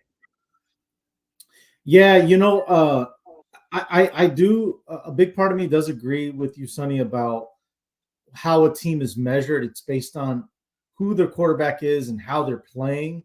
I think that's the bigger part, is how they're playing. Because I'll give you an example. The Houston Texans. All right. Good. They were Good example. They were dumpster fire last year, right? What's turned it around though? It's CJ Stroud, of course. And what do we think of CJ Stroud? Well, he's playing well. He's a rookie. So it's, you can look at it from that perspective. Well, he's a rookie. But he's a damn good rookie, and he's playing some damn good football. Rookie of the year, arguably, right? Arguably. So that's, part of it is, you measure it by the quarterback, but how they're playing too, because, even Patrick Mahomes struggles, but we never think down on the Kansas City Chiefs. Mm-hmm. You know what I'm saying? So but if you really know the game, we know, us three know, that Mahomes is not playing at his highest peak right now. Not this year. Even with 21 touchdowns, 9 interceptions, well, he doesn't look that great, So it's part of it is, we can look at it and just like, oh, it's Kansas City, it's Patrick Mahomes, but Mahomes is not playing at the highest level right now. Mm-hmm. So, and their defense, by the way, is picking up a little bit of that slack, because normally in the last 3 years you could look at that defense and go, "Thank God Patrick Mahomes can score 40." Well, let me tell you, when do you get their Trey on those numbers? Oh, I thought you were looking up those numbers for Derek Carr and those numbers. I mean, look, I took that as an example. Okay, I mean, if he threw for 3 touchdowns and the other team gave and their defense gave it 4, is that still his responsibility? No. I mean, it almost is, based upon them being a good football team. Yes, it almost is. I think you got to look at that point. You got to look at how these games end, right? Is because you look at, look at Justin Herbert. So we think great Justin example Herbert is a really top level quarterback, right? Mm-hmm. He's top 10, maybe not top 5, but definitely top 10. What's the problem with the Chargers though? They just seem to turn the ball over at bad times. Defense gives up things at the worst times. So we could say, yeah, it's the defense's fault, but Herbert also makes mistakes in crucial moments. Exactly. And so Kind of like Derek Carr. yeah, he does. But especially this year.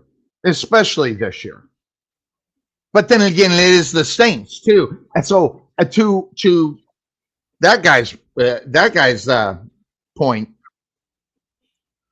to a little bit to a degree, but at the same time, the measuring stick of a quarterback in the NFL is not necessarily if they can win games. It's how they have to win games. Right, Cuervo? You look at a quarterback, if he's got a Patrick Mahomes is a great example. He scores 40 points a game. In the last 3 years of the defensive side of the ball for the Kansas City Chiefs has been just incredibly stupid. If it wasn't for Patrick Mahomes, they wouldn't have won those games. So you got to kind of figure out who and where, on a level where you're going to put the quarterback. Derek Carr, he doesn't. He's not even close to that measuring stick because he can't do it. He hasn't proved that he can do it. And yes and no, that comes with it being a team and everything else. But normally guys like Peyton Manning, Drew Brees, Tom Brady, the greats of them all take that extra step when their defense sucks and they got to go win a football game.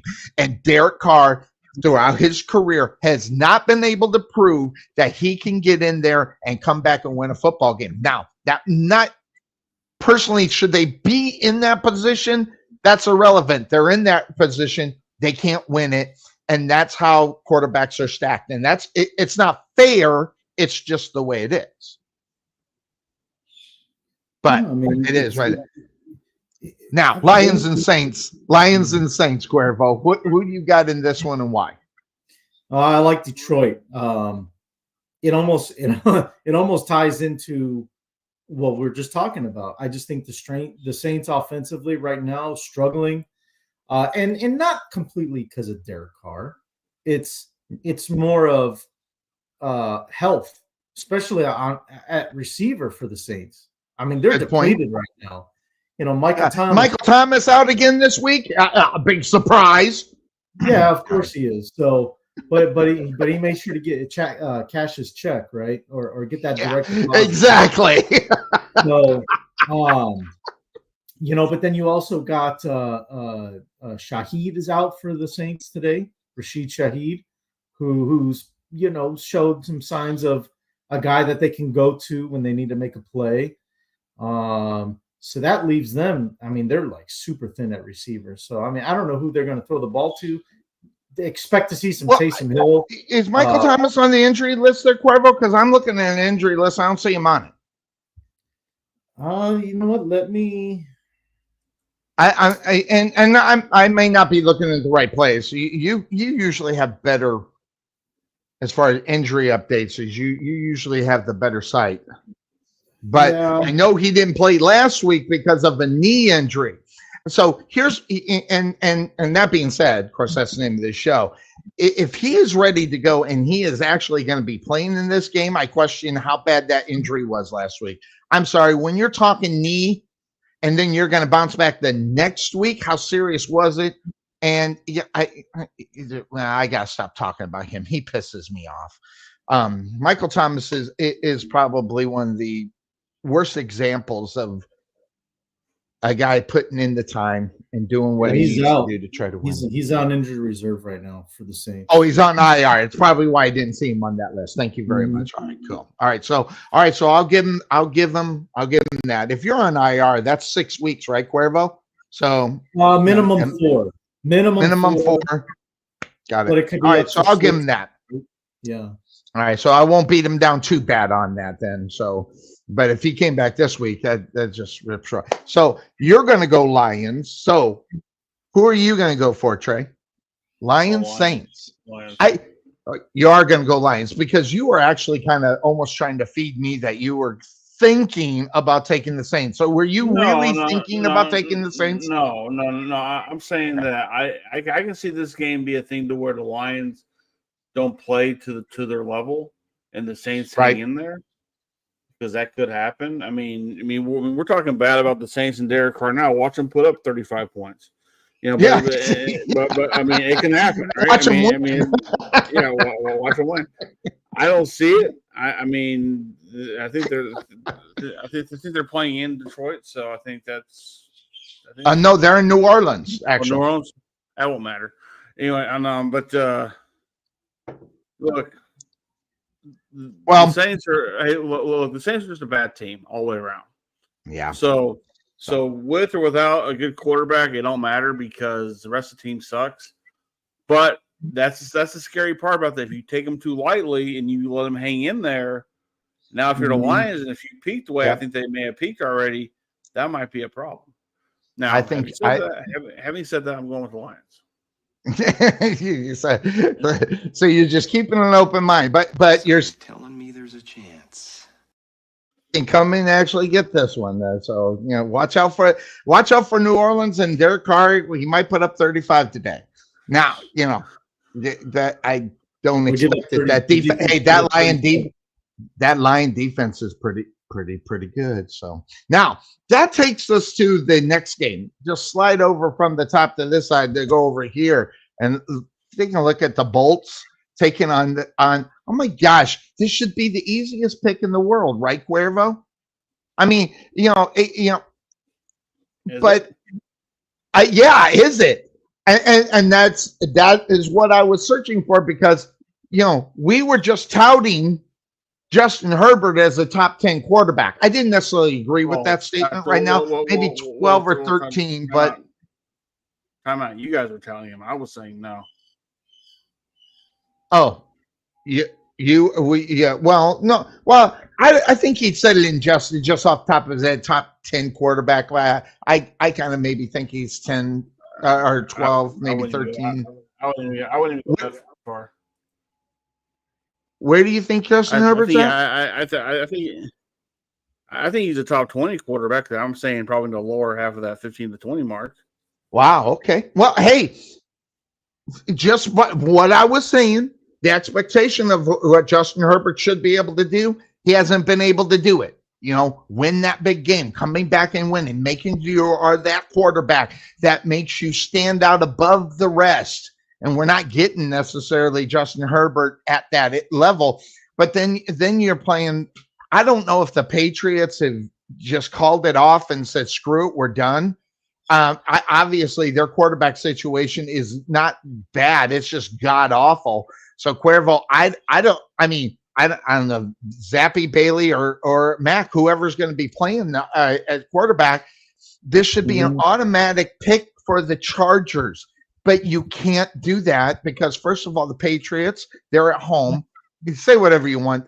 Whether it's John Brady, even without Brady, they play pretty good at home. And they've done that. But I don't know. Have they mailed it in?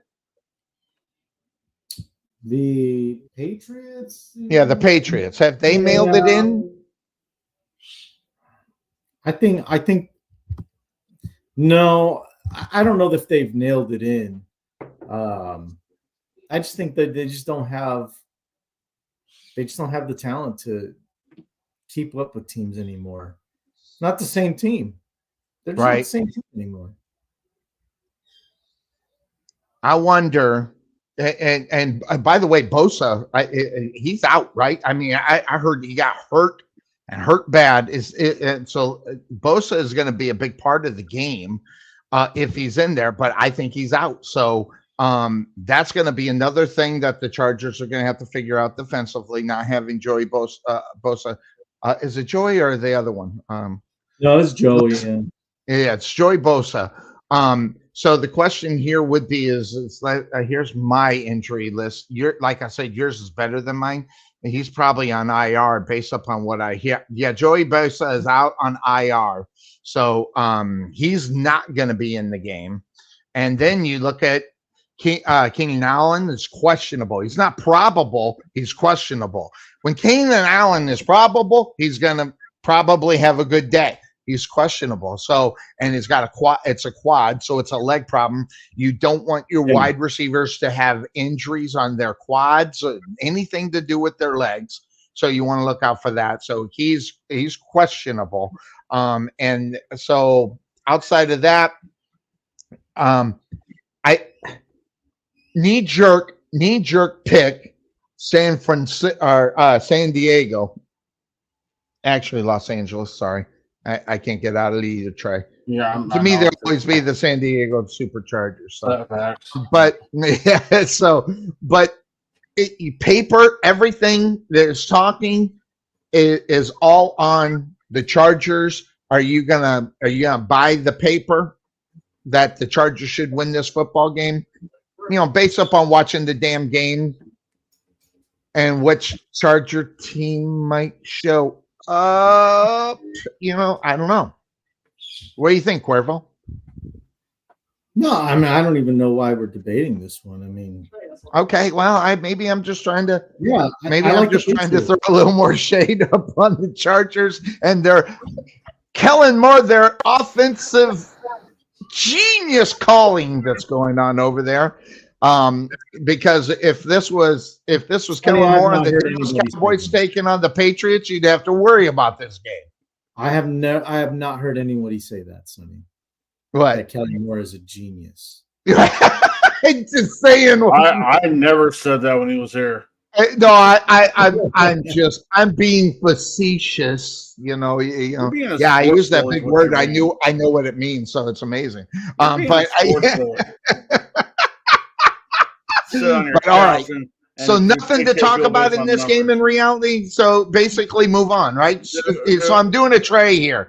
Basically move on. Chargers. We all want San Diego. Come on. Well, I was going to go to the next game, but I'm going to skip it in case we do get Bryce. He didn't tell me if he was going to be in, but we'll save him to the end. So we'll go to the one below it. Atlanta and Jets. These two teams are the same. Why are we talking about that game? It's shit. Move on to games. I won't disagree with you that it's a garbage game. I won't disagree with you, but this is not an easy. Wait. You think this is an easy pick? Then tell me who your pick is. Oh, I'm going Atlanta. Okay. Why would you go to Atlanta? I'm just interested in why. Because they got a little bit more heart than the New York Jets. Oh, I don't know if I agree with you. I don't know if so I'll ask Cuervo. Since you're so quick on your answer, so screw you. We'll go to Cuervo. Atlanta. I mean, am I thinking correctly that this is a tough game for you to pick and just knee jerk to the Atlanta Falcons? I'm kind of on board with Trey. I don't think there's much. Thank you, my brother. Sonny, shut up. Yeah, you just became his best friend. Watch out for the chair shot in the next game. And that's the way that happens. But hold on. I got to look because I think I did. So you guys are on Atlanta. Knee-jerk pick Atlanta. I'm on Jets. Well, first of all, that's not a knee-jerk reaction from ours, sir. That's a well-thought-out idea because let's face it, both teams suck. Who sucks the least? Well, yes. Yeah, so you need to figure out which one's the better team, which one's better coached. And guys, I hate this game, Cuervo, because we talk about it all the time. When you're picking a team because of coaching, man, your team sucks. I think the Jets have a better coaching staff. Their Jet defense is insanely good. Imagine if they had Aaron Rodgers on the football field. That's the reason why I'm going Jets because of coaching. And if I picked something on the field, I'd say defense because they can stop them. So I guess, will they have enough offense to get the job done? Well, I don't know, but I think I'm going Jets. We have a game we all three disagree on. At least two of us disagree with. I'm not. I can't in good conscience. I think go with although I had Atlanta last week. They barely won. Who they played last week? And a win's a win. A win is a win.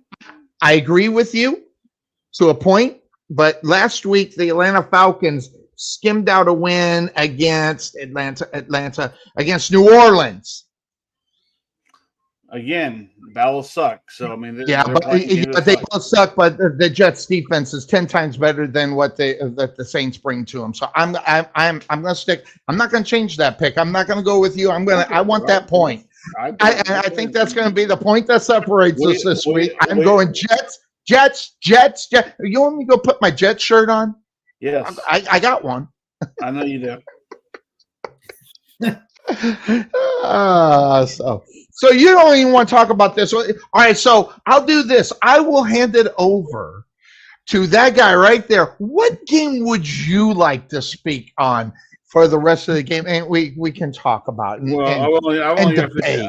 I've only got 15 minutes left, so Well, then talk about the game that you want to talk about for the next 15 minutes. Oh God, please, not 15 minutes, but no, but gotta keep it moving. Okay, let's talk Denver and Houston. Okay, that's a good game, by the way. I like that, and I'm glad that you picked that one. Yeah, because I've been listening to what you've been saying about Denver for the last couple of weeks, and I hate to admit to say that you might have been wrong. You might have been right about them a little bit. So I've been talk to me about Houston. Houston. Listen, no one expected them to be there. We are all saying they're on the bottom of this division. Let's just be honest. That's where they were. Now, that being said, the Broncos are going to go up against a team that you don't want to overlook, I think, in reality. So, Trey, what do you think about Denver taking on Houston today? Well, I like Denver because they're playing on all cylinders now. They finally found their offense. They found their defense. Houston, like I said, they won their measuring stick game. They know they're a good team. They fell last week, I believe. But as far as I'm going to go back here and double check. Last second field goal to Jacksonville. Yeah, last second field goal. Isn't Houston favored in reality of looking at Vegas odds, Cuervo? I thought they were favored. I think so. They are favored, but I think that's because they're at home. That's why. Yeah, it could be it. Yeah. So I'm becoming more of a believer in the Sean Payton offense is now officially clicking with the Broncos. And let's face it, we know how dangerous that was with the Saints. Yes. When they had a quarterback who could play. So, clearly I think it's going to be a big test for him because Houston is tough. Houston's got a tough defense. Houston's, when they're gelling right, they do really well. It's just, you got to cast a rookie quarterback on a bad day. You got to get in his ear. You got to destroy him from the inside, and hopefully ruin his confidence throughout the game to where in the fourth quarter he has no prayer. I think Denver can do that tonight. If they're going to do it at home, it's going to be It's going to do it at home in Houston, so it's going to be a harder deal for them to take on. But Sean Payton is used to going down there in the South and winning games. So, and let's face it, when people were talking back when it was the Texans or the Saints, Houston fans were pulling for the Saints back then. So, I mean, there's a lot of that, and a lot of that is Sean Payton. So, I do think today, I look for Denver to put up. You know what? I'm looking to put up 24 points. I'm looking for Houston to maybe put up 17. It'll be close. It'll be a touchdown game, if that. But it'll be neck and neck to about the fourth quarter. I like that number. I was initially someone said, "What do you think the Houston will score?" I just need your 21. However, you take the step back and looking at how Denver has been playing defensively. Forget about the offensive side of the ball for a moment, okay? Defensively, they have been outstanding for the last 3 to 4 weeks. And I didn't necessarily ever have anything bad to say about Houston, except for the fact that I made fun of them losing games that they really shouldn't, and whether or not Russell Wilson has been touted of being done. Now, I heard an interesting theory from one Colin Cowherd. Thank you. Get the word. And you look at where Russell Wilson was when he left Seattle, and you just throw out the first year and just throw that one just out there because no one really thought that Russell Wilson could just be done. And then they go the first 3 games doing what they did, and then the thought process came. But I think what has ended up happening, Trey, and what you kind of said, I think what's happening is Sean Payton's actually proven a point. He's getting across to those guys. This is how you win football games. And listen, coaching is a big part of whether or not that you win on a regular basis. And Sean Payton has been able to do that. I didn't think they'd beat the Browns. I'm just going to be honest. I didn't think they'd beat the Browns because that defense coming at him, how Sean Payton had Russell Wilson ready for that game is a big, big, big, big factor on where they are. Because, and then the week before that, they beat Minnesota by 1 in a great game. But it was the Buffalo Bill game that kind of sold me in reality. They gutted that game out in Buffalo. I think they won by 1 or 2 points. I think it was whatever it was. It was either a point or 2. That one kind of impressed me because they were going up against a team that really has some credentials if you really think about it. I'm not saying whether or not they proved it or not, but they had the credentials of who they were. And that was the game that really kind of turned me around on them. No one's really going to beat the Chiefs at home. And I think they lost that game by a touchdown or 2 or somewhere in that. But after that game, that's where they come on. So we're looking at the Broncos on a 4-game winning streak. How long does that continue? It's a 5-game winning streak? Yes, sir. 5. Mm-hmm. Could this be the one that sneaks up on them and they overlook? This is a trap game. That's what I'm trying to say. This is a trap game for the Broncos. I'm on the Broncos, don't get me wrong. But if they lose this game, it wouldn't surprise me. 5 games in a row and you're going up against a team that you should be. If they win this game, I'm going to tell you right now, you better look out for the Broncos in the playoffs. Yeah, I just said it. Because once Sean Payton gets everybody sold on what he's selling, it's going to be hard to beat him, I think. So, Cuervo, when you're looking at this game, what are you looking at? Broncos and Texans. Yeah, I mean, I'm looking for – you're probably going to see a high-scoring game. I think this is going to be kind of a shootout. I don't see it being very low-scoring. But, I just want to see, how Denver can continue – playing at the level that they're playing now. Do they let a team like Houston slip them up? The hype of Stroud and all that. Do they let that get to them, or do they continue to focus on getting better, improving? Because I tell you, that defense has done a 180 in the past month. I agree.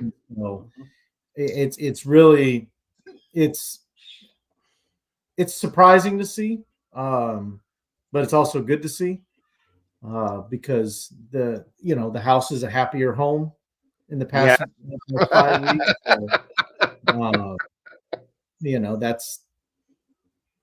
So, that's always a good thing for me. So I would say, man, as far as picking this game, my initial thought was Houston, but I just think going back to last week and seeing how Houston was not able to get the job done against your Jaguars at the end. And I think the Jaguars were in the lead most of that game, were they not? Most of the game, yeah. Yeah, so I don't know if it's just a divisional thing, or it's that maybe Houston people are starting to kind of figure out how to attack their offense. So, but I think this is a good test for both teams. Both of these teams are looking to be in the hunt for a wild card, and this, I think once week 18 comes, we can come back to this game and be like, if Houston wins, that's why they're in.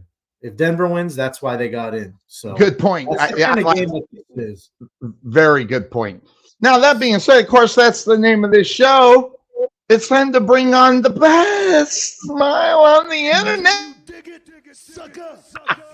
I can always dig it when this guy shows up week in and week out. He skips every once in a while because of prior engagements, but I'm glad that we are able to get him in each and every week so far this week, except for 1 or 2 weeks. I'm telling you right now. I got to bring him. I'm sorry about that. I forgot to push the button to bring him in. By the way, I'm just going to say this, okay? And I mean this with all sincerity. I see a lot of people on the internet on a regular basis. I'm just going to say, you're the best looking guy that is on that I deal with. Yes, Trey, don't look at me sideways. You are as ugly as I am. So that being said, the best looking guy that I deal with on the internet, that'd be Bryce from. It's always good to see you. I'm just questioning. You get to see other people on the internet all the time. Who else are you dealing with? Listen, all the guys on your show, I'm going to tell you right now, I see your show. This guy's better looking than any of them on your show. So there you go. Yeah, but it is good to see you, Bryce, by the way. It's good to see everyone, Sonny. I always appreciate it. Matter of fact, you know what I'm going to do? I'm going to put him right up next to me. There we go. I'm not even the best. Matter of fact, I need to. There we go. I'm sorry, I had him. Jesus. I'm not even the best looking guy on this show. That honor would go to the fine co-host of this show. Even with the beard, huh? I grow the beard to cover my face, so there you go.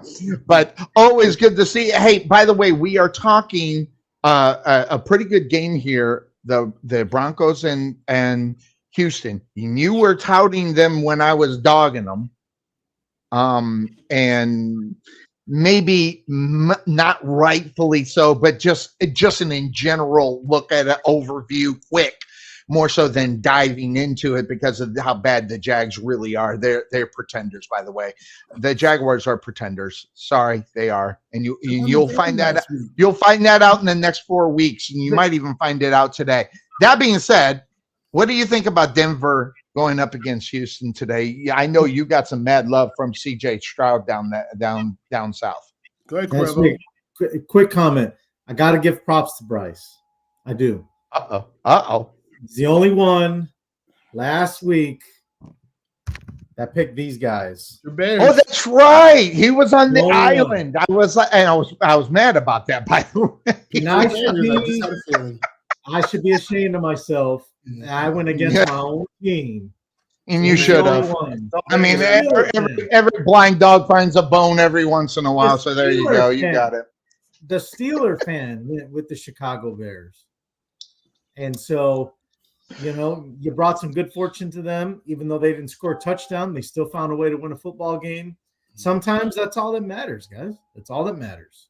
So it was one of the most empty feeling wins as a Bear fan. No, I mean because and I'm sure Bryce can relate.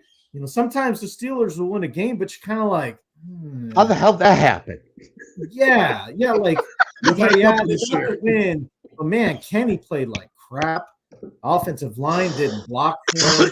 Defense struggled, but they made a play when it mattered.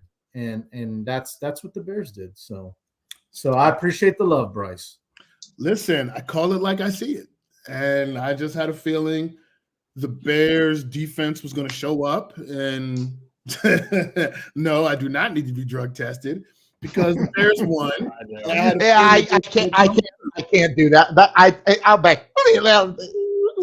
back that up. You got the pick. You listen. First of all, let's address something. The Jaguars and the Podfather have something in common because the Cowboys, that was a scare last week. Boy, what a game. Ooh. And guess what? What did Herm say, Sonny? You play to win the game. Mm-hmm. Herm said that day. You come on this show and it doesn't matter if the Jags could have 7 turnovers or run for negative 20 yards, but they'll win the game and you just want nothing makes you happy. They don't. No, I'm very hard to please. They're finding ways to win the game, just like people. You can listen. A lot of people love to dog the Cowboys. I'm no fan of the Cowboys, even though I'm a huge fan of the Podfather. But guess what? They won the game. And so, Sonny, you talking about the Jags and you know they're pretenders and all that, yet the winning football games. Huh? They're, Yeah. they're tops in that division. Maybe my method to my madness is working. Maybe dogging them actually helps them. Maybe that was a big listen. That was a big game last week. It's a division game, game that you lost at home. Yes, it was a must-win game. And I picked them. You can't get swept by the Texans coming up and expect to make the division and maybe win that division down the stretch. That gives them a lot of momentum. I agree. Them in their place. So regardless of how they did it, you got to start giving props. Watch the game. Ain't that what Obi says? Watch the game. And you got to watch the game and say, hey, look, these division games are hard to win. You Absolutely. had a team momentum that was coming, and Jacksonville stopped all that and said, no. I agree. To a point, I agree with you, Bryce. Division. To a point, I agree with you. But you also really have got to look at the division. Listen, you can play in the NFC. Listen, you can play in the NFC East, okay, and play two bad football teams within that division. And but you got to beat teams on a regular basis outside of your bad division, which is, no offense, that's what the AFC South is. It's a bad division of football. I want to like today they got the Bengals without Joe Burrow, and guess what? It's going to be Monday night. It's going to be a damn dogfight at the end of that damn game. You mark my freaking words. And they should, based upon everybody thinking about how great the Jaguars are, they should wipe them out, but they won't. No one is saying the Jaguars are the greatest team since sliced bread. No one is saying that, Sonny, and it doesn't matter. Go get my migraine medication. It's amazing. You still have to win the division. Last week, you played a team in your division that beat the brakes off you in the first week in your place. Yes. So you're talking about, well, it's a weak division. Well, what happens if they lose lest we can get swept by the Texans? They're in danger of losing the division. They held serve. They did what you do against a division foe. They came back and won the game. So let's give them their respect that whether it's a bad division or not, they're leading it. Yeah, well, they are leading it. Yes, congratulations. But at the same time, there he goes. He's with construction. Going with it. Yeah, but I think he has to bail, right there, Trey? No, I'm good. I'm good right now. Oh, I thought you had to. I thought you were doing the good. No, but that being said, I will say this, Cuervo. Every day I wake up with a headache. I got to take 4 aspirin to get through the day. But at least get through half the day. The other half I got to take another 4 aspirin because I deal with machines that are going crazy and patrons are yelling and all this other shit. Before I do this show, I took 6 Advil. Okay. Because I know that the biggest blowhard of all, that guy right there, is going to sit there and talk so much shit and so much smack. On my own team. Can I do it on my own team without being a bad guy here? Hey, look. I'm saying this. Every team gets a schedule, and you play who's on your schedule. The idea is to beat who the hell is on your damn schedule. No one ever gets that unless you're the Patriots right now and you're looking for a first round draft choice. No one's looking at there saying, man, I can't wait to lose this week. No one's saying that. Okay, unless neither am I. I'm just a realist. By the way, I'm a realist too. I get all that, but here, okay. But you know what though? You are to the extreme. You think you're a realist, okay? To the extreme. Yes. But here's the problem with that. You never factor in the idea of hope. There's always a little bit of hope on that football field every time you play. The ball can bounce a different way. Okay? An injury can happen. There's so many factors that go into every single football game. So the numbers are nice. You ain't wrong about that. I mean, there's so many different factors that go on to win or lose a game. But what gets me is you sit there in that green screen world that you live in over there. And I ain't gonna lie, I tried doing the green screen thing too. I kept materializing. But I listened to you just bark all this shit at all of us. yelling at us because you don't really talk. You just yell at us. You don't give a damn about. I think your neighbors are sitting there going, "Damn it, Sonny, stop it." It could be. Right. I'm also But thick here, so I'm lucky. Right. So look, I get what you're saying with the Jaguars, okay? But just have a little bit of hope for your team. Man, look, I have hope for the Cowboys. They're not going to win a Super Bowl this year. Chances are they won't. I hope they do, but they might not. Okay? Hope it's not reality.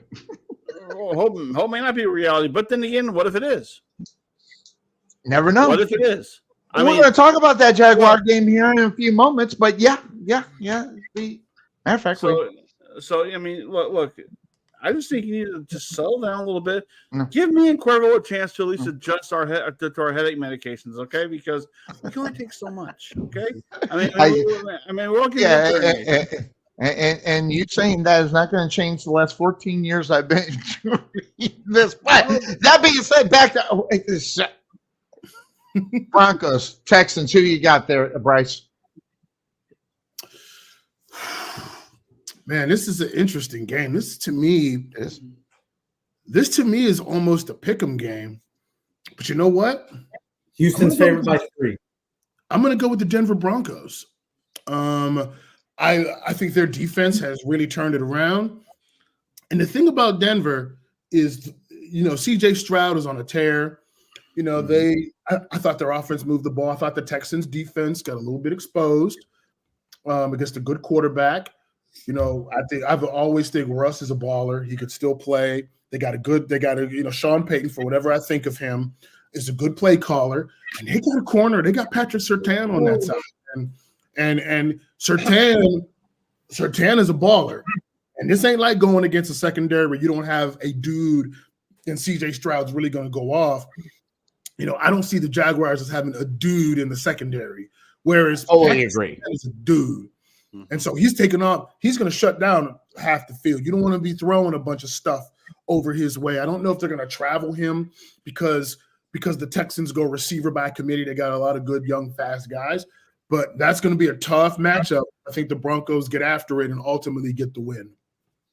Jared Allen, maybe, for the Jaguars, maybe, but he's not more in the pass. Well, he's in the front 7. That's in the secondary.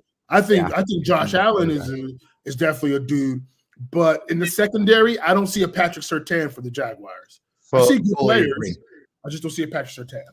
All right, so Trey, who are you officially on? I know who Cuervo's on. He's on the Denver Broncos. If you listened to the show earlier, I did say the Broncos.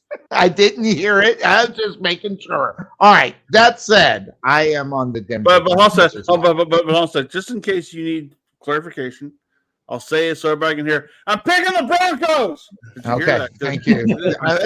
Hopefully, I'll remember. Hopefully, hey, I did Santa gigs yesterday. I'm out of my mind today, so there you go. Trey, your mic cut out. I think you need to say it again. Sonny. Okay. Ladies and gentlemen, I'm picking the Broncos. Hey, all right, Broncos. Now, then let's get to the Jaguars. Let's talk about we're out of order. I don't care. It's my show. I'll do what I want. Jaguars going up against the Bengals. This is the atypical trap game, and I'm going back to the same excuses that I've used before. They're at home, they think they're good, and then when they're at home and they think they're good, they don't show up. This is a trap game for the Jacksonville Jaguars. I'm telling you, it's a trap game. You watch it. If they lose it, you'll say, Sonny, yeah, you're right. I'm picking my Jags. But the only reason why I'm picking it is because they got a backup quarterback. If this was Joe Burrow coming in here, I got news for you. There's not a snowball chance in hell I'm picking the Jaguars at home. Just no way. So the Jaguars are lucky that I'm picking them because they are at home. On the road, I might have picked the Jaguars on the road. But at home, this football team, I'm not on the Jaguars against a good football team. Without Joe Burrow, the Bengals are not a good football team. So Cuervo, I know I'm making your head throb here a little bit, so I'll throw it to you first. Yeah. What's your take on the Bengals and Jaguars? Sonny, there's no need to play the woulda, coulda, shoulda game. All right. Well, if Joe Burrow was, guess what? He's not playing. He's not playing. He's not playing. He ain't gonna be Willis Reed coming out in the Garden. All right. He ain't gonna make no comeback or anything. Shout out to my Knicks. Yeah, that's right. Shout out to Bryce. But Joe Burrow is not just like Aaron Rodgers. Not to hurt all the Jets fans' feelings. They're not coming back. Mm-hmm. They're not coming back this year. So the Jaguars are going up against Jake Browning. You can chop it up however you want. That is what the reality. You like being a realist, Sonny? There's your reality. There's your Jaguars reality. are going against Jake Browning. So it doesn't matter, like The Rock says, if Joe Burrow was playing. He's not playing. Jaguars. Can I ask a serious question? No. If AJ McCarron was playing for the Bengals today, would that change you at all? I'm asking Cuervo because he's got a mad love for him. So I'm asking if that mad love will be. That's the only reason why I say you would be right, Bryce. But AJ McCarron, if AJ was playing, would you have a different opinion? Nope. Still like Jackson. Okay. All right. And this guy's got mad love for AJ McCarron, by the way, who made out really well in the USFL like it mattered. But anyway, it is what it is. Look out that window, sir. Everybody made out well in the USFL, okay? Yeah, I know. Everybody's doing so great in the NFL coming out of there. It's such a great feeder. Anyway, I've been trying to tell that to people with indoor football in these quote-unquote feeder leagues. Yeah, they're all playing in the NFL. Yeah, they're great. Anyway, that's real quick timeout. I've got the ESPN up. They're about to reveal the 4 teams for the college playoff. Does anybody care to know when they reveal the teams? I think we all know Sonny's Michigan Wolverines are getting in. Wait. Say that again? Because you broke, and the reason why on my side broke up, so I didn't hear what you said. What did you say?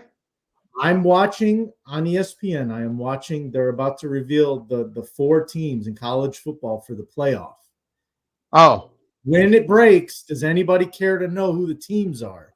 I'm curious. First of all, yes, and second of all, I thought it was 12 teams in the playoffs. I guess that's next Is that year. next I thought year? it was starting this year too. I thought it was this year, but apparently it's still just the 4. No. So my statement about Ohio State still making the playoffs is that could be in question. Yes, I do. Probably not going to happen. Probably not going to happen. Probably you're probably right. So it's on a 12. I was like, hey, 12, they'll be there, no problem. But anyway, all right. So is everybody on the Jaguars? Do we want to really talk about this game or no? No, we don't. I know Trey doesn't. He never wants to talk about any teams I want to, but I can't speak for Bryce or the Podfathers. So I'm going with I'm going with the Jaguars. Look, last week I told you that Steeler game was going to be closer than you thought. I thought the offense took a step forward. Still don't score enough points, but I thought we would get it done, and we did. And I'm going to say the same thing with the Jaguars. Look, the Bengals are going to play hard. You still got to deal with Chase. You still got to deal with Tyler Boyd. You still got to deal with Joe Mixon. But Higgins is back too. Higgins is back. You got to deal with them. You still got to block Trey Hendrickson. It's going to be a tough match, but this is a game the Jacksonville Jaguars need to win. Yeah, absolutely. And Trevor Lawrence needs to outplay Browning like Kenny Pickett outplayed Browning last week.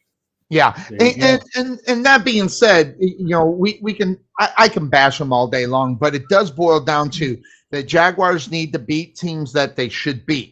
And all paper says Jaguars. I'm not stating that paper doesn't say Jaguars should win. In fact, I'm picking the Jaguars to win. By the way, I've only missed one game when I picked on Jaguar games this year. So I know my Jacksonville Jaguars better than anybody. And this is a trap game. If they lose this game, it's because they're at home and they think they're good. I'm just telling you, that's the way they play football in their own state.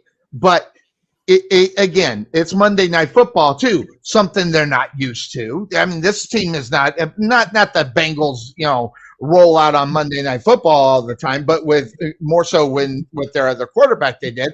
Obviously, they thought Joe Burrow was going to be there, and they thought this was going to be a great matchup. And when Joe Burrow went down, they were thinking about, well, let's just move this game out of Monday Night Football and bring in a real game, in reality, So I don't know. Interestingly enough, all on Jags today.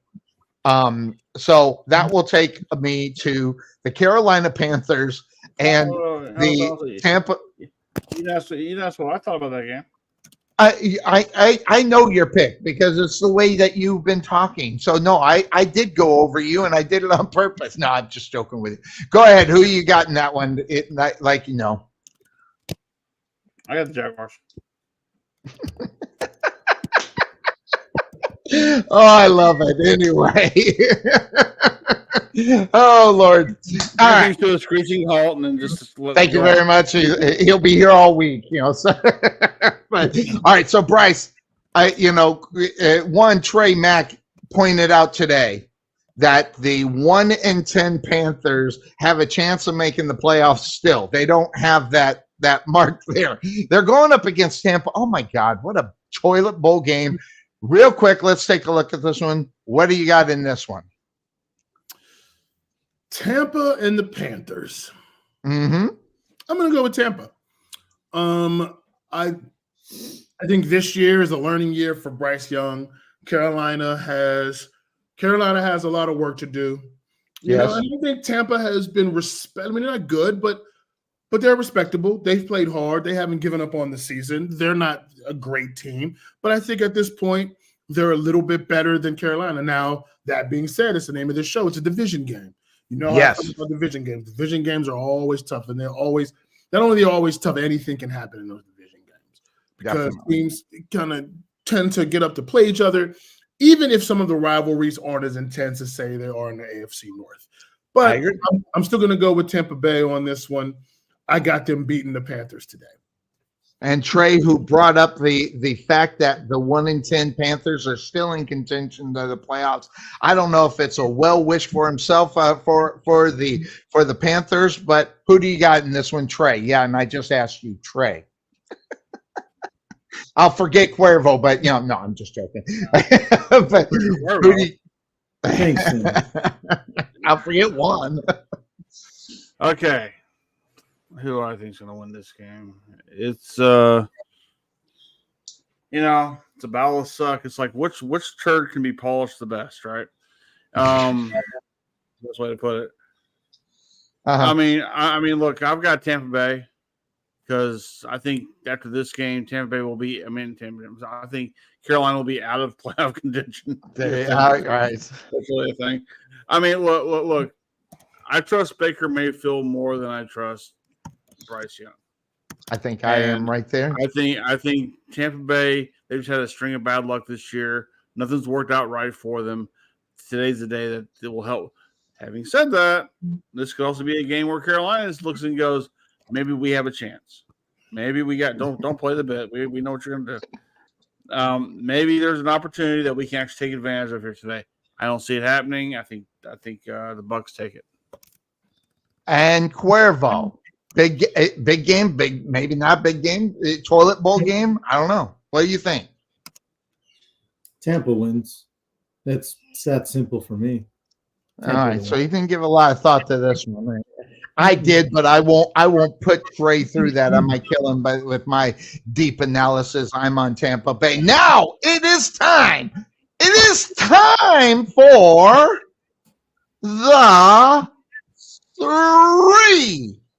the three keys of the Steelers taking on the Arizona Cardinals. And in order for the Steelers to win, Bryce, what are those three keys for a win against the Arizona who?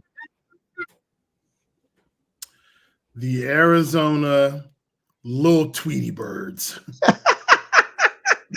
Tweety Birds. Just found it. Little Tweety Bird. Little Tweety Birds. All right, there we go. Little Tweety Birds. Sonny Clark, we've seen. I hate to have to say this because I know how irrational you can be about Mike Tomlin. But in your defense, over the years, these are the type of games that we have seen the Steelers mess around and actually lose. Yes. So you're not going to hear me talk about kind of go to the extreme like you do and say, oh, they should dog walk them, curb stomp them. It's not what's going to happen. But I think there are a couple things to this game that are interesting to me. One, and they're not part of my keys, but I'll get to that. Number one is that I love what Joey Porter Jr. is doing. I think he's just hopefully continues to get better. He reminds me on the outside a lot of the way he plays of Richard Sherman. Just long, deceptively fast. Whoa. Doesn't look fast. And the way he plays technique and his aggressiveness and his competitiveness. Now, obviously, he's nowhere near Richard Sherman. I'm just comping him in terms of style of play. Style of play kind of looks like that a little bit to me.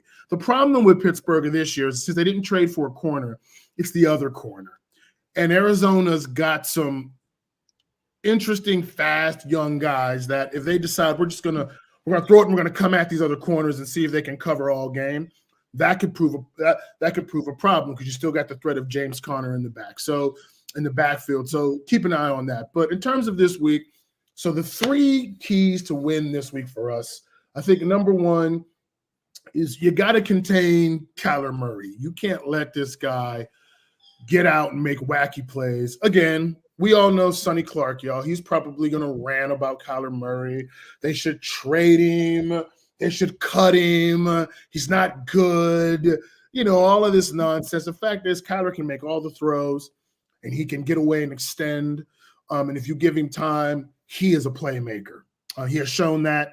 They didn't give him $250 million or whatever was guaranteed for nothing. That guy, to me, he's not the problem. Talent-wise, you can build a team around him that could be very good and contend in the NFC. So they better find a way to contain this guy. So that would be the first thing. Number two is a little more basic. You got to stop James Conner. James Conner, people, look at him because his style looks a little weird. Runs hard. He's going to keep coming. He can run and catch. And for a while there, he was the engine of the Steelers offense. Absolutely. And that guy's a good player. He's a little injury prone, but you better hit him and you better tackle and wrap up because he'll keep the chains moving. He'll be a threat in the receiving game. He's got deceptive speed. He's a good player. So they better stop him. And then I think the last one, you can go a lot of ways with this, but I'm going to say win on third down. I think they've got to do what they did last week and sustain drives, limit the possessions of chances of Kyler Murray to do wild things and break tackles and get out the pocket and throw a 50-yard bomb or something like that. You got to stop that. You got to go third down. You got to finish these drives with touchdowns. You got to put them in a bind to get so they can't play to their personality, which they want to run the ball and then use Kyler to make the big play. So if the Steelers can do these things, watch out for that corner matchup. Hopefully they're not getting cooked over and over and over again. It's at home. You got to go get this game. You got to continue to see the offense progress, and hopefully they'll do that. By the way, you were right about my opinion about Kyler Murray. I don't think he's quarterback. I don't think there are two people that you can depend on week after week. I don't think he's the guy that can be your franchise quarterback in the NFL. And why? It's because it's always been proven guys like him are not great franchise quarterback. Facts are facts, but me and the Godfather are not surprised you have this. I get why you love him. So, but at that point, time out. Why do you get that he loves him? What? Why do you get that he loves him so much? Because whenever we talk about Kyler Murray, he's on the opposite side. So I know he's got some love for Kyler Murray. But why? I mean, it's Podfather. Is my analysis out of the ordinary about Kyler Murray? No, out of the ordinary. Where's this love fest coming from? Well, no. Okay, maybe I should say you've got more of a love fest than I do because I think the guy sucks. Okay, that's just plain and simple. Listen, until he wins football games on a regular basis and proves to me that he can win, he sucks. Okay, and just as much as that. as far as that guy's quarterback. Until Justin Fields can win football games, that guy sucks. Until they get to the point where they can win on a regular basis. Wait. You don't win on a regular basis. But by the way, how many games has the Bears won this year? I got it. Does Trevor Lawrence suck? Huh? Does Trevor Lawrence suck? No, he's better. He's got a post. He's He's better. one. Trevor Lawrence is a better quarterback than Kyler Murray. Are you? But based on what you just said, because until they start winning games, the Jaguars are winning this year. They weren't winning anything. Right, but wait, hold on. When I say what I say about the quarterback of the Jacksonville Jaguars, it's because of my lofty wants and expectations for him to be a great quarterback. He's not a great quarterback. He's a good quarterback. And there is a freaking difference because if he drops that game on Monday night, I'm going to tell you right now, if you don't think that he's just a good quarterback, you're not watching the damn games. If you think he's great now, he's not. If you think Kyler Murray is great, he's not. He's not even good. Justin Fields, if you think he's great, you're wrong. If you think he's good, you're wrong there too. Because you can have all the stats that you want, but you got to be able to lead your football games. And I see Trey talking about it and giving me the evil eye, but that is just the facts of what quarterbacks are in the NFL.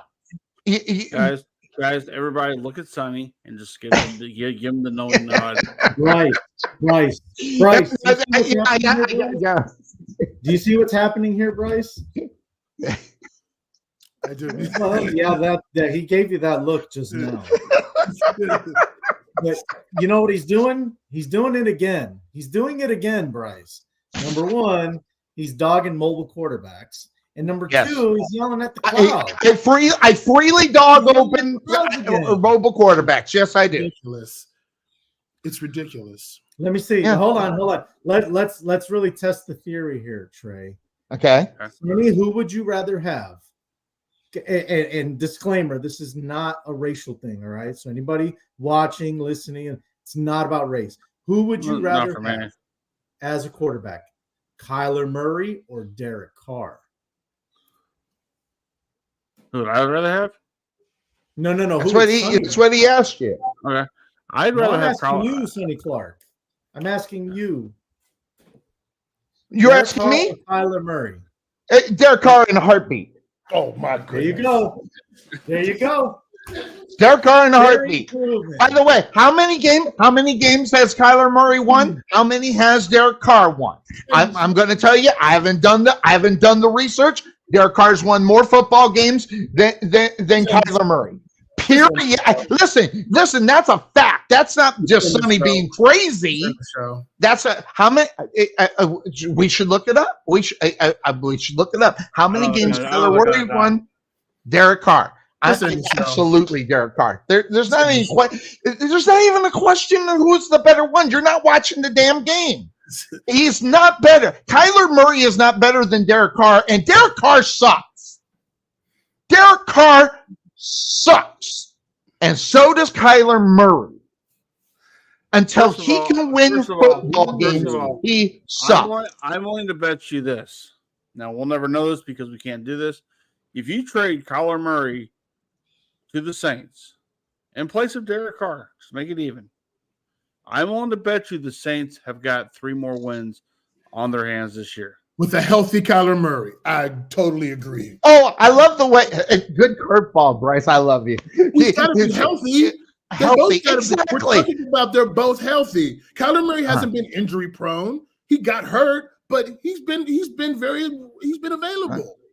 I don't want to say you're crazy, but you're incorrect in that. He's been hurt for the last 2 years. Okay, he's played in 4 years. He's been hurt half of the time. So Look.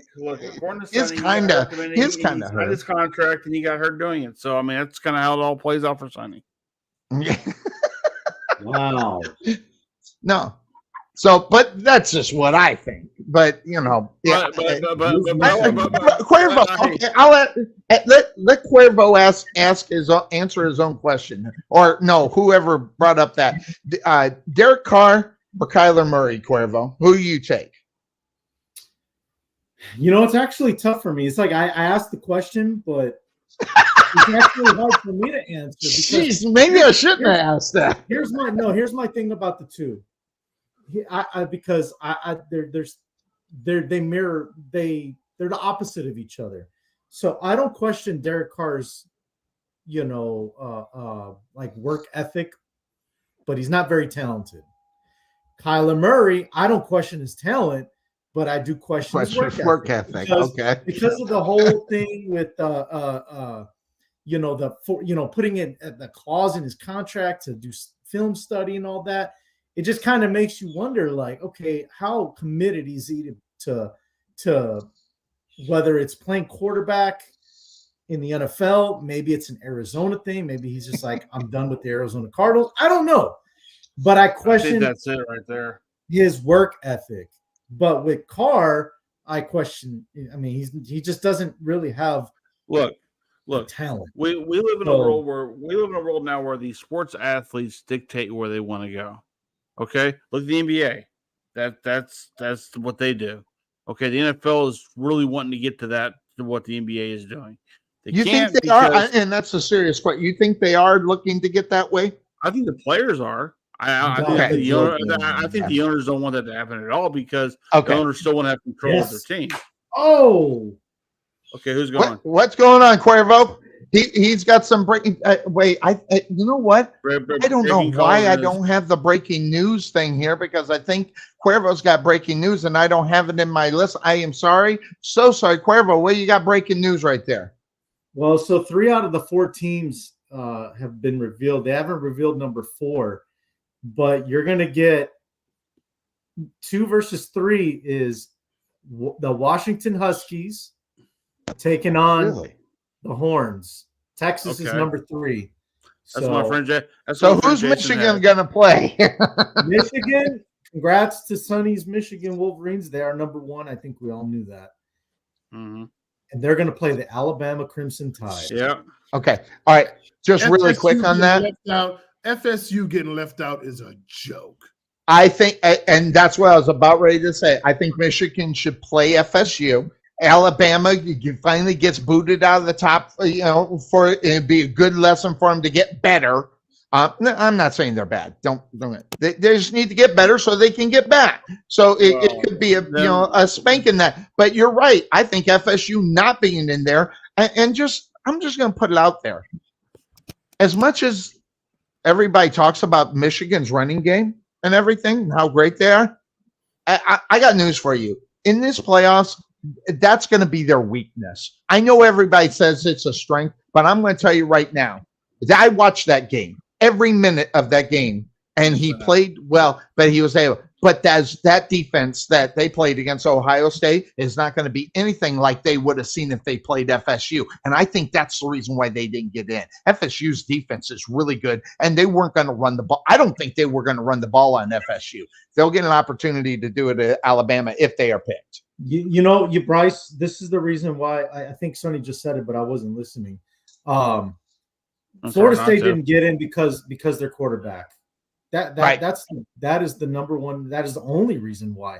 And the committee, what they care about? Selling tickets for these tickets. I agree. Then Florida State. Then let's just make it about that thing because they ain't got nothing to do. Because they ain't got nothing to do with the best team. Because Florida State is an undefeated team in the ACC that beat Florida, that beat LSU. So and won their and won division and ran the table. So they should be in. They don't have any losses, and Alabama has 1. So yeah, and that's the thing. They say they put in the 4 best teams, but they're putting in the 4 teams that'll make them the most money. Most money. There's no question about. I agree with you 100%. And it's a farce. It's a farce. Listen, I haven't been keeping up with. Yeah, I haven't been keeping 12 team playoff next year. I'm glad. I don't even like 12 teams. I think it's too much. I like it. Listen, FCS can do it. Division 2 does it. Division 3 does it. 12 teams is fine to me. I have no issue. I'm more of a fan of 8. I'm more of a fan of 8. I'm a fan of 8. Yeah, because I think it's too watered down. That's 4 weeks. That's 4 weeks of playoffs right there. Well, they want to give the top 2 a bye. Isn't that why they're doing that? They want to give the top 2 a bye. I think the first 6 are going to get a bye. Really? Is it going to be that many? Then that is too much. They need to go. So basically, all the conference champs. I like 12 because I actually think maybe even starting next year, you're going to get more upsets than you think. I think you'll see some of those teams that I think the best team will ultimately win, like it does in FCS and all that. This isn't like the NCAA tournament, but some of these teams that have gotten the benefit of the doubt because of rankings and clout, they're going to find out starting next year. History. They're going to find out when they got to line up against some of these other teams. They're going to spread the field out, throw it all over the place, and make them have to earn their ranking. Look, every conference champion deserves a right to compete in a playoff. I agree. Okay. I don't necessarily agree with that, but okay. Well, okay, but the thing is, if you are on top of your conference, you should have the right to compete for a national championship. In 8, yes, but not in 4. That's just in 8. Yes, yeah. In the 4, 4 is a joke. 4 is a pick 'em. Gotcha. Okay. And I mean, picking 4 teams is no different than picking who you think should be in the championship game for the bowls back in the old day. That is no different. Well, they'd lose their job if they didn't put them in there because they wouldn't be making the money. You guys are right. I don't care about that. But here's the thing: you put 8 in there, you have the entire month of December to figure out who's going to be competing for the national championship that way. I think that is the best way to do it. There's a lot of money that can be made at doing it that way. The bowls can get on top of that as well. You know, the winner of the Sugar Bowl takes on the winner of the Cotton Bowl. They meet up in the Orange Bowl. That just sells itself right there. So I agree with you, but outside of that 4, that's where you're going to get the arguments, right? Well, if we go to the conference winners, great. But after that, you're just going to have a bunch of fights on who it should be. The arguments you're going to have is home field advantage. That's what you're going to. The argument's going to be, do we have a home field advantage in a college playoff, or do we play on neutral fields every single time we have a game? Well, it's got to be on neutral, right? I mean, don't you guys agree it needs to be on neutral? Bryce? Yes. Shouldn't those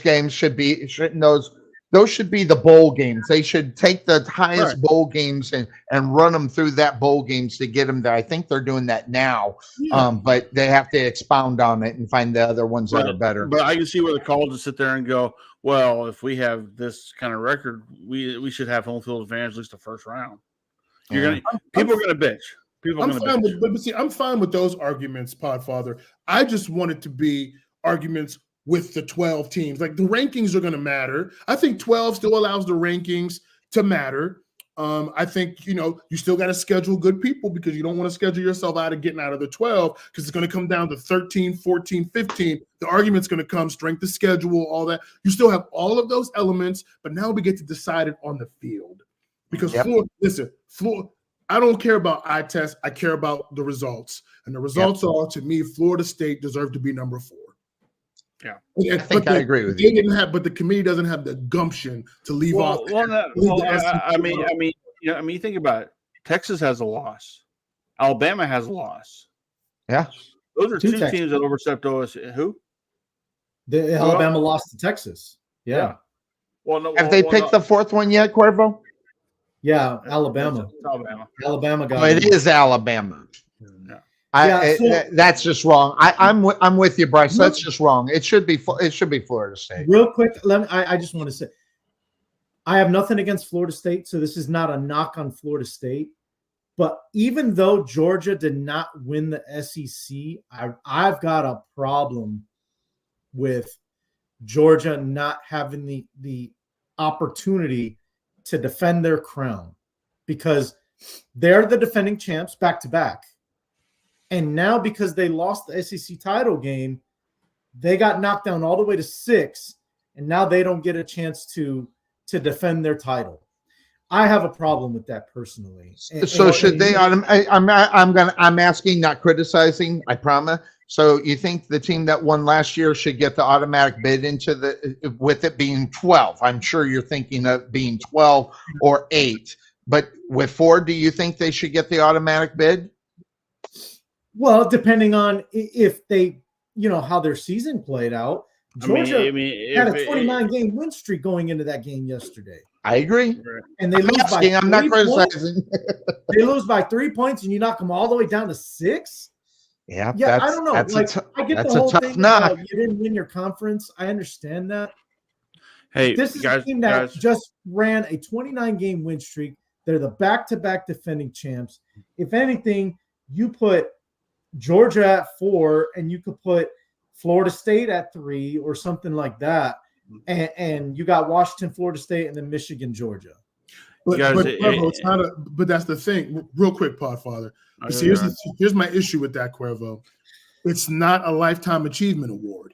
Like, based on this season, Georgia had a great season, but you lose that game. And when you have Texas beating Alabama and you got an undefeated Florida State team, unfortunately, you're just going to lose out, which is why I know, Podfather, you said 8 teams, and I wouldn't argue with that. Right. But that's why we're going to the 12, because now that will still matter, but now you got to go play. Right.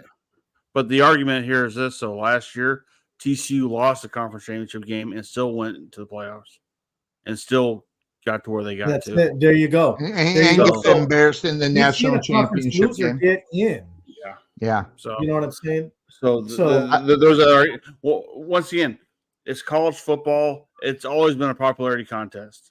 Okay, it always has been. It's always been about the numbers. Who's going to want to tune in to watch so and so game on a so and so night? It's always been that way. And the fact that the playoff has made it a little bit better, but because now you're not competing for 2 championships like the AP national champions and then the coaches national champions or whatever. You're not combining those 2 now. I mean, you have a system in place. 8, 12, whatever you want to make that. 16 if you want to go that far.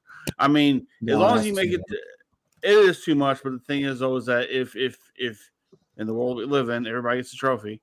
I mean, this is kind of, if you want to make sure every conference championships and teams and so like teams that are like second place and that could be really a first place team could also get in there as well, like kind of a wild card too. So there's a lot of things you can play with on the playoff thing. If you really wanted to, their excuse has always been, well, they got exams that week. What the hell are they doing in March?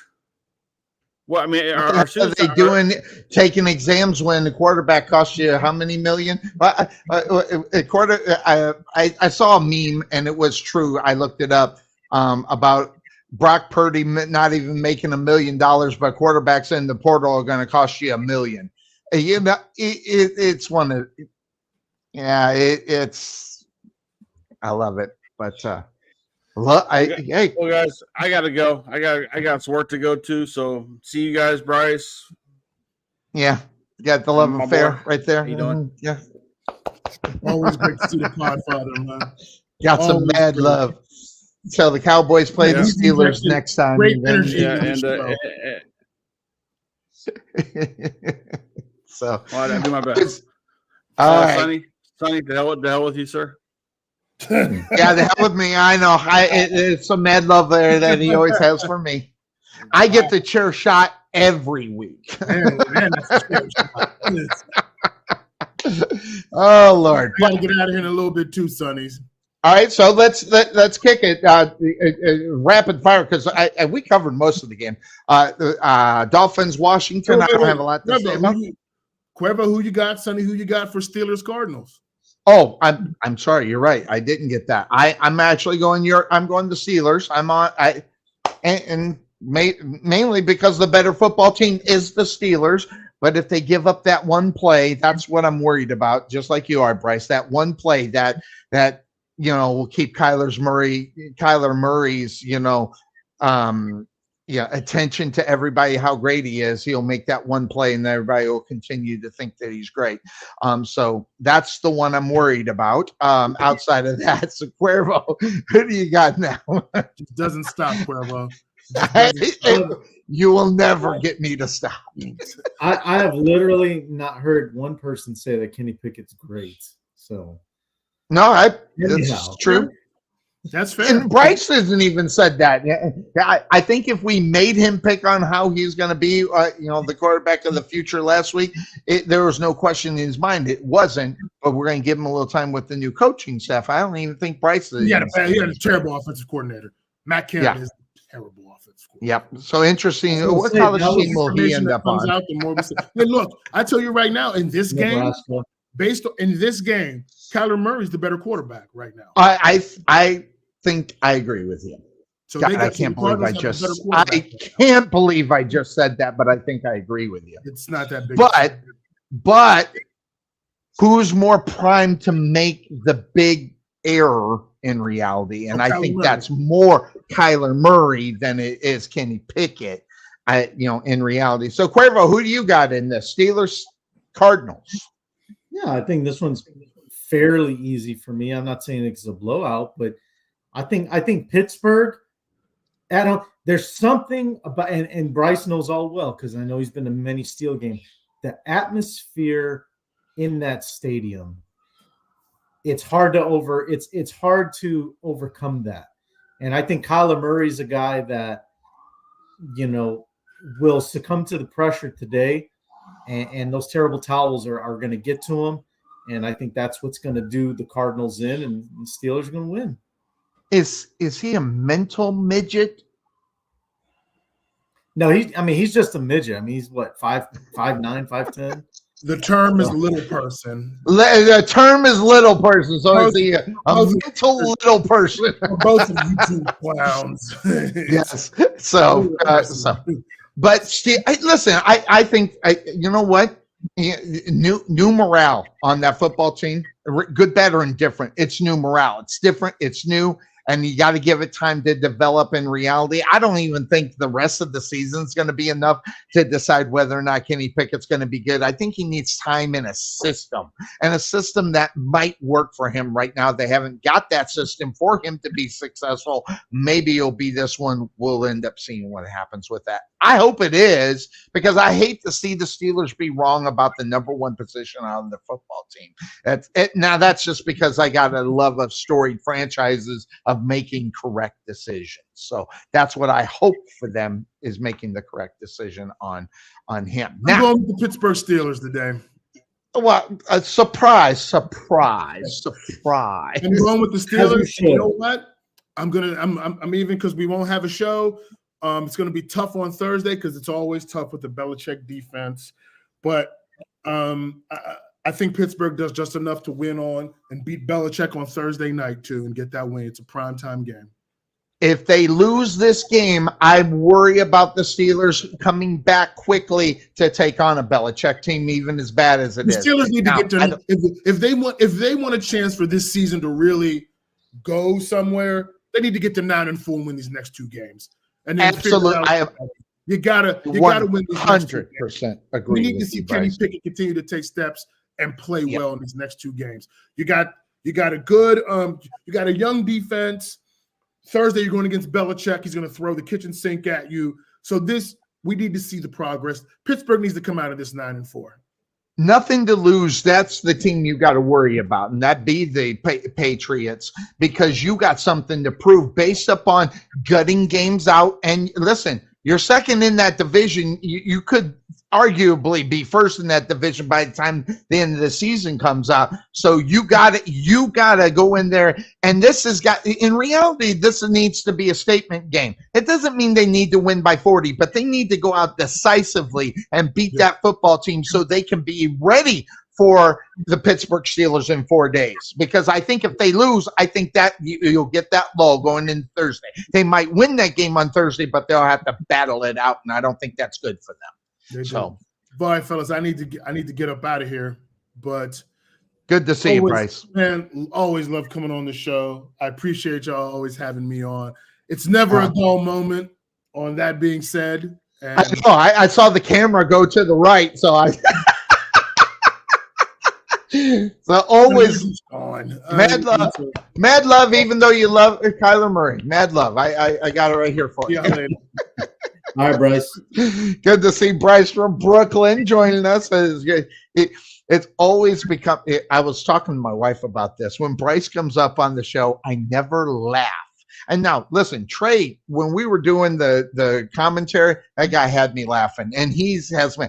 I got double laugh here. This is just so much fun having those guys on and going with it. Now, I don't think there's a lot to talk about as far as Miami and Washington per se, unless I'm really kind of missing something, which I don't necessarily. Number one, offense going up against they're lucky to get into the end zone team. It's that number one thing that slaps you in the face is that they're going to throw the football all over this defense. Yep. Yeah, that's probably what you're going to see. I think Miami wins. Boy, you got a lot to say about that. I appreciate that. But there is an interesting game we didn't talk about. I think the Colts-Texans game or Titans game, I think that's going to be a dogfight here today. It's mainly because I don't half the time know what I'm going to get with Indianapolis, even though I did, Gardner Minshew, gets that win last week, which makes me really angry. There's a division game here as well. I just don't know what I think about the Titans. Where are you on your thinking of the Titans, especially at this time of the season, going up against the Colts, and you kind of wonder what this division is all about? I honestly, I don't know what to make of the Titans. I mean, 1 week it looks like, okay, yeah, they're starting to get it together, and then the next week it's like, what the hell happened? Exactly. It's very up and down, very Jekyll and Hyde. I think the Titans are in a very like they're in a place where they're just kind of in the middle. I don't know how to explain it, but there's no one way or the other. They're just kind of lingering in the middle somewhere as far as what direction as a team they're going. And they're gonna relieve their coach of his duties at the end of the year. Most likely, yeah. So, and talk is Vrabel back up to New England. I don't know. That would be an interesting move. I've been hearing those scouts about that, as far as people talking. It's been a little bit of a talking point out there as far as that is concerned. So now, who's Kansas City got? Kansas City has Green Bay. That's another one I didn't really give a lot of thought to. I don't care what Green Bay did to the Detroit Lions. The Detroit Lions, regularly on Thanksgiving just don't play well, and guess what? They just did it again and lost to the freaking Packers. And listen, that's not a game to lose for them in reality, because obviously it's a division game. Obviously they want to show dominance within the division. You can't get punked on Thanksgiving like you did, but you got to find out what kind of team that you are when you come back. That's why the Saints game and the Lion game is going to be interesting watch just for the future for the Lions. But when you got Kansas City going up against Green Bay without an Aaron Rodgers, I don't think there's a lot to talk about in reality, unless I'm missing something. No, not really. Well, Jim Harbaugh's speaking right now, by the way, Sonny. But he's speaking. Yeah. Jim Harbaugh's Is he saying anything interesting? I normally don't like Jim Harbaugh on the mic. He irritates me. He's the king of cliche, and I guess that's what you really need to be. And it just drives me nuts. It's just listen. Listen. If the Michigan Wolverines got rid of Jim Harbaugh, it wouldn't hurt my feelings.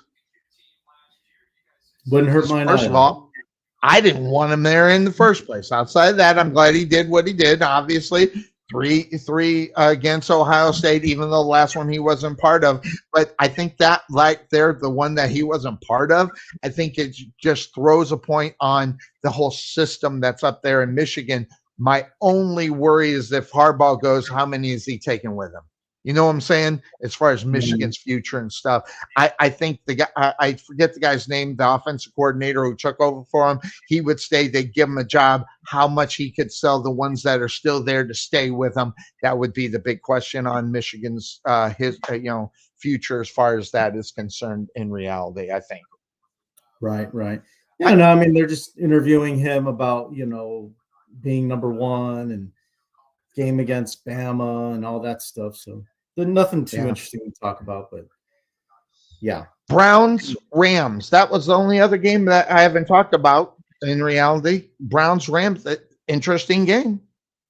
Defense is going to be coming. Yeah, I like the Rams, though. I like the Rams. You do like the Rams. Yeah. Damn. I like the Browns. I like the defense. I like the defense they can bring. I like the fact that Matthew Stafford could throw an interception or pick six at any given moment. I think I like that as far as for the Browns are concerned. I don't like it for the Rams. I actually I kind of like the Rams, and it's probably because my brother likes them so much. I kind of like them per se. Never mind the fact that you say whatever you want. That coach took them to a Super Bowl, won the Super Bowl. And did what he did, and with Matthew Stafford, I don't know if I think I'm close. I think I want to put a fork in Matthew Stafford, not the Rams, but just the fork. I think the Rams have got to find a new quarterback. What do you think, Cuervo? I mean, this will be the off year where the Rams are going to have to be looking for a quarterback since they got rid of Jared Goff. Yeah, I think it's time to start looking to the future for the Rams as far as quarterback. I think there's only so much left that he has to give. I just think the injuries are starting to get to him now, and it's just not. He's not the guy he once was. With the arm strength and durability. So yeah, he's making stupid mistakes now on a fairly regular basis in reality, and I think that's what scares me. That's what scares me about this game, because he at any given moment he can make a stupid mistake, and against this defense that are going to be on his ass this whole game. In reality, I don't know and that's the reason why I don't trust in reality the Rams to get the victory here today. I think the defense will overmatch. Now, that being said, if they end up going and getting the Matthew Stafford connection to his boy, what's the wide receiver's name? He's slipping my mind. What's his? For the Rams? Yeah, Cooper. Yeah, if him and Cooper are like this in the game, I think they have to be, in order to get that victory. That's what I'll say. In order they have to be that way. I think in order for them to get a victory today against the Browns. Oh my God, who's going to quarterback this Cleveland team? Do you know who that's going to be, Cuervo? Have they made it official yet? I think it is official. I'm looking for it right now, actually. Joe Flacco, right? Flacco's going to be. That's better than the guys that they've been going there. No, wait. And before anybody said, I don't think Joe Flacco is a good quarterback right now. He's just better than what they got. Even on a short week, even learning their playbook, he's still better than what they got. That gives them the opportunity, and he's a Super Bowl quarterback. So and if it was the other two, I'd be on the Rams. But then the fact that they are bringing in Joe Flacco, and it is official, I am on the Browns. And it's not because of Joe Flacco, it's because of the defense, and I think Joe Flacco will do just enough to get the victory. Maybe we'll end up going with that. Now, that also doesn't mean that I think that Joe Flacco is a better quarterback than Matthew Stafford. This is all defense. Defense wins you games during the season. I don't know about the championship, maybe even a playoff, but not in the Super Bowl per se. But that's where we're at. Have we covered them all, Cuervo? I think we covered them all. Yeah. I think we got them all. What do you think about some of the news that's coming out in the NFL? Some of coaches getting fired. We didn't get an opportunity to talk about that. So obviously Frank Wright is gone and everything. So Yeah, I what's think your that was take up on some of these games? There's two. Who's the other coach got fired? There's two coaches that got fired. Oh, that was McDaniels earlier in the season. Yes, McDaniels and now Frank Wright. I don't know. What do you think about that? Firing Frank Reich, I think, was a mistake, and not because I think he's, a top 10 coach or something like that. It's just, I think it really just, they kind of deviated from what they had as far as a vision for the future of that team. And they deviated from it because now the reality is that they're 1-10 or 1-9, whatever it is. I think 1-10. 1-10, yeah. And it's just a bad taste in the owner's mouth.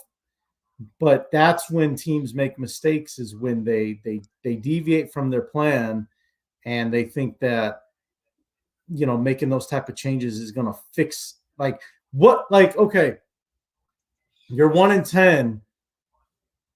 You fire your coach. What do you think that's going to do for you for the rest of the season? I agree. What do you think? 1-10. I agree with you. Win streak, and then what? Then what? You're still going to miss the playoffs. Still going to miss the playoffs, and you're still looking for another head coach. And you're still looking for because the guy that's there now is probably just a fill-in.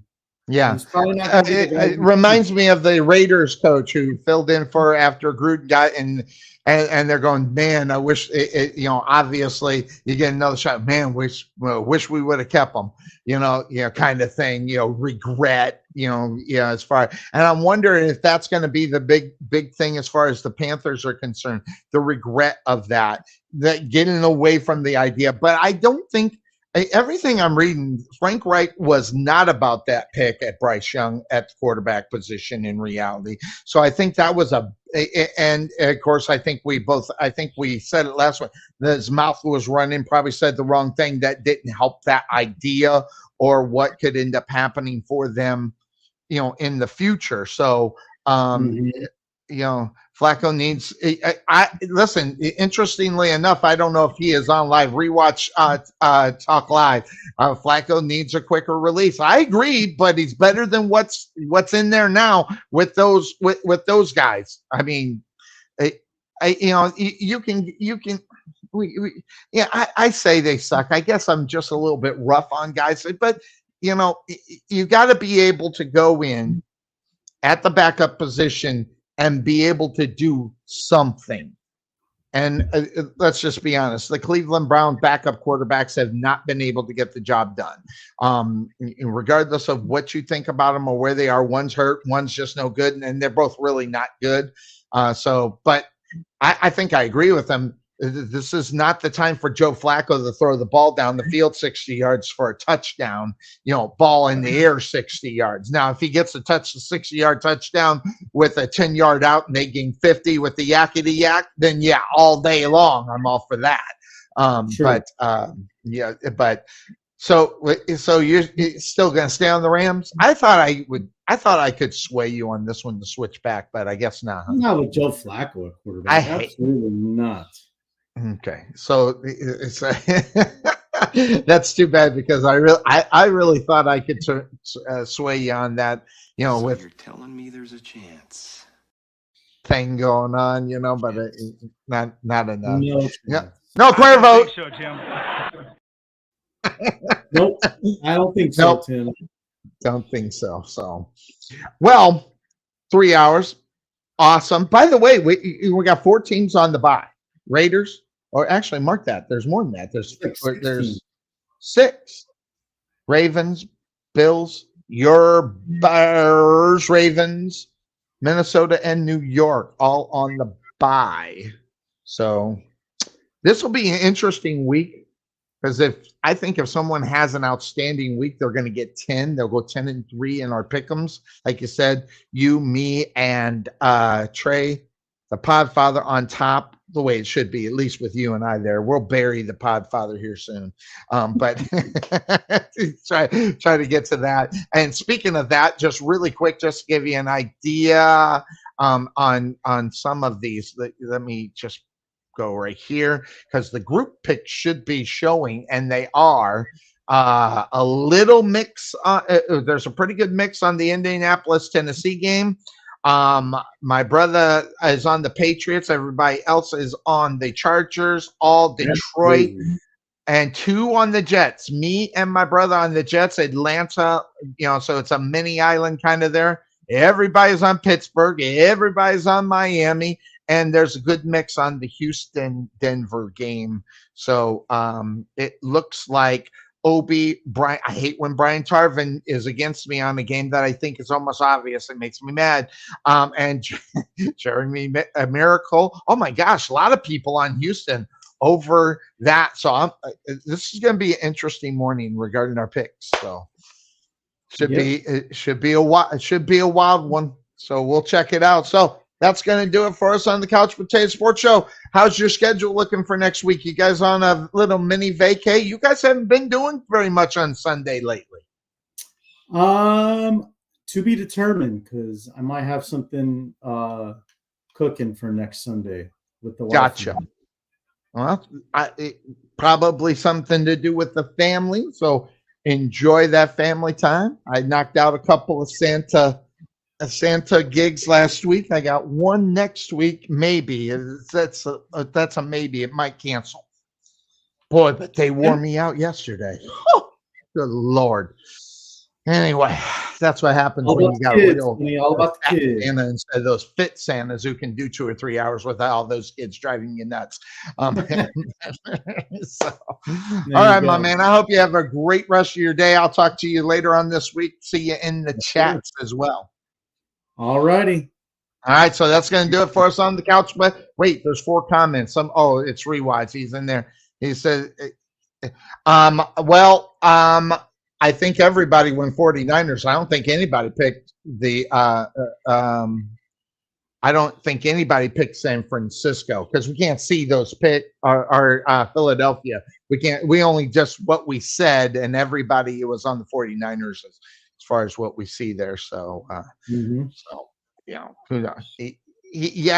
you can't. You can't have Joe Flacco do 60 in the air. He's not going to be efficient, and he doesn't know the playbook enough to be doing that kind of crap in reality. Right. So if I want him to win, that's what has to happen. So, all right, guys, that's going to do it for us on the Couch Potato Sports Show. Catch you next week in week number 14. We're out of here.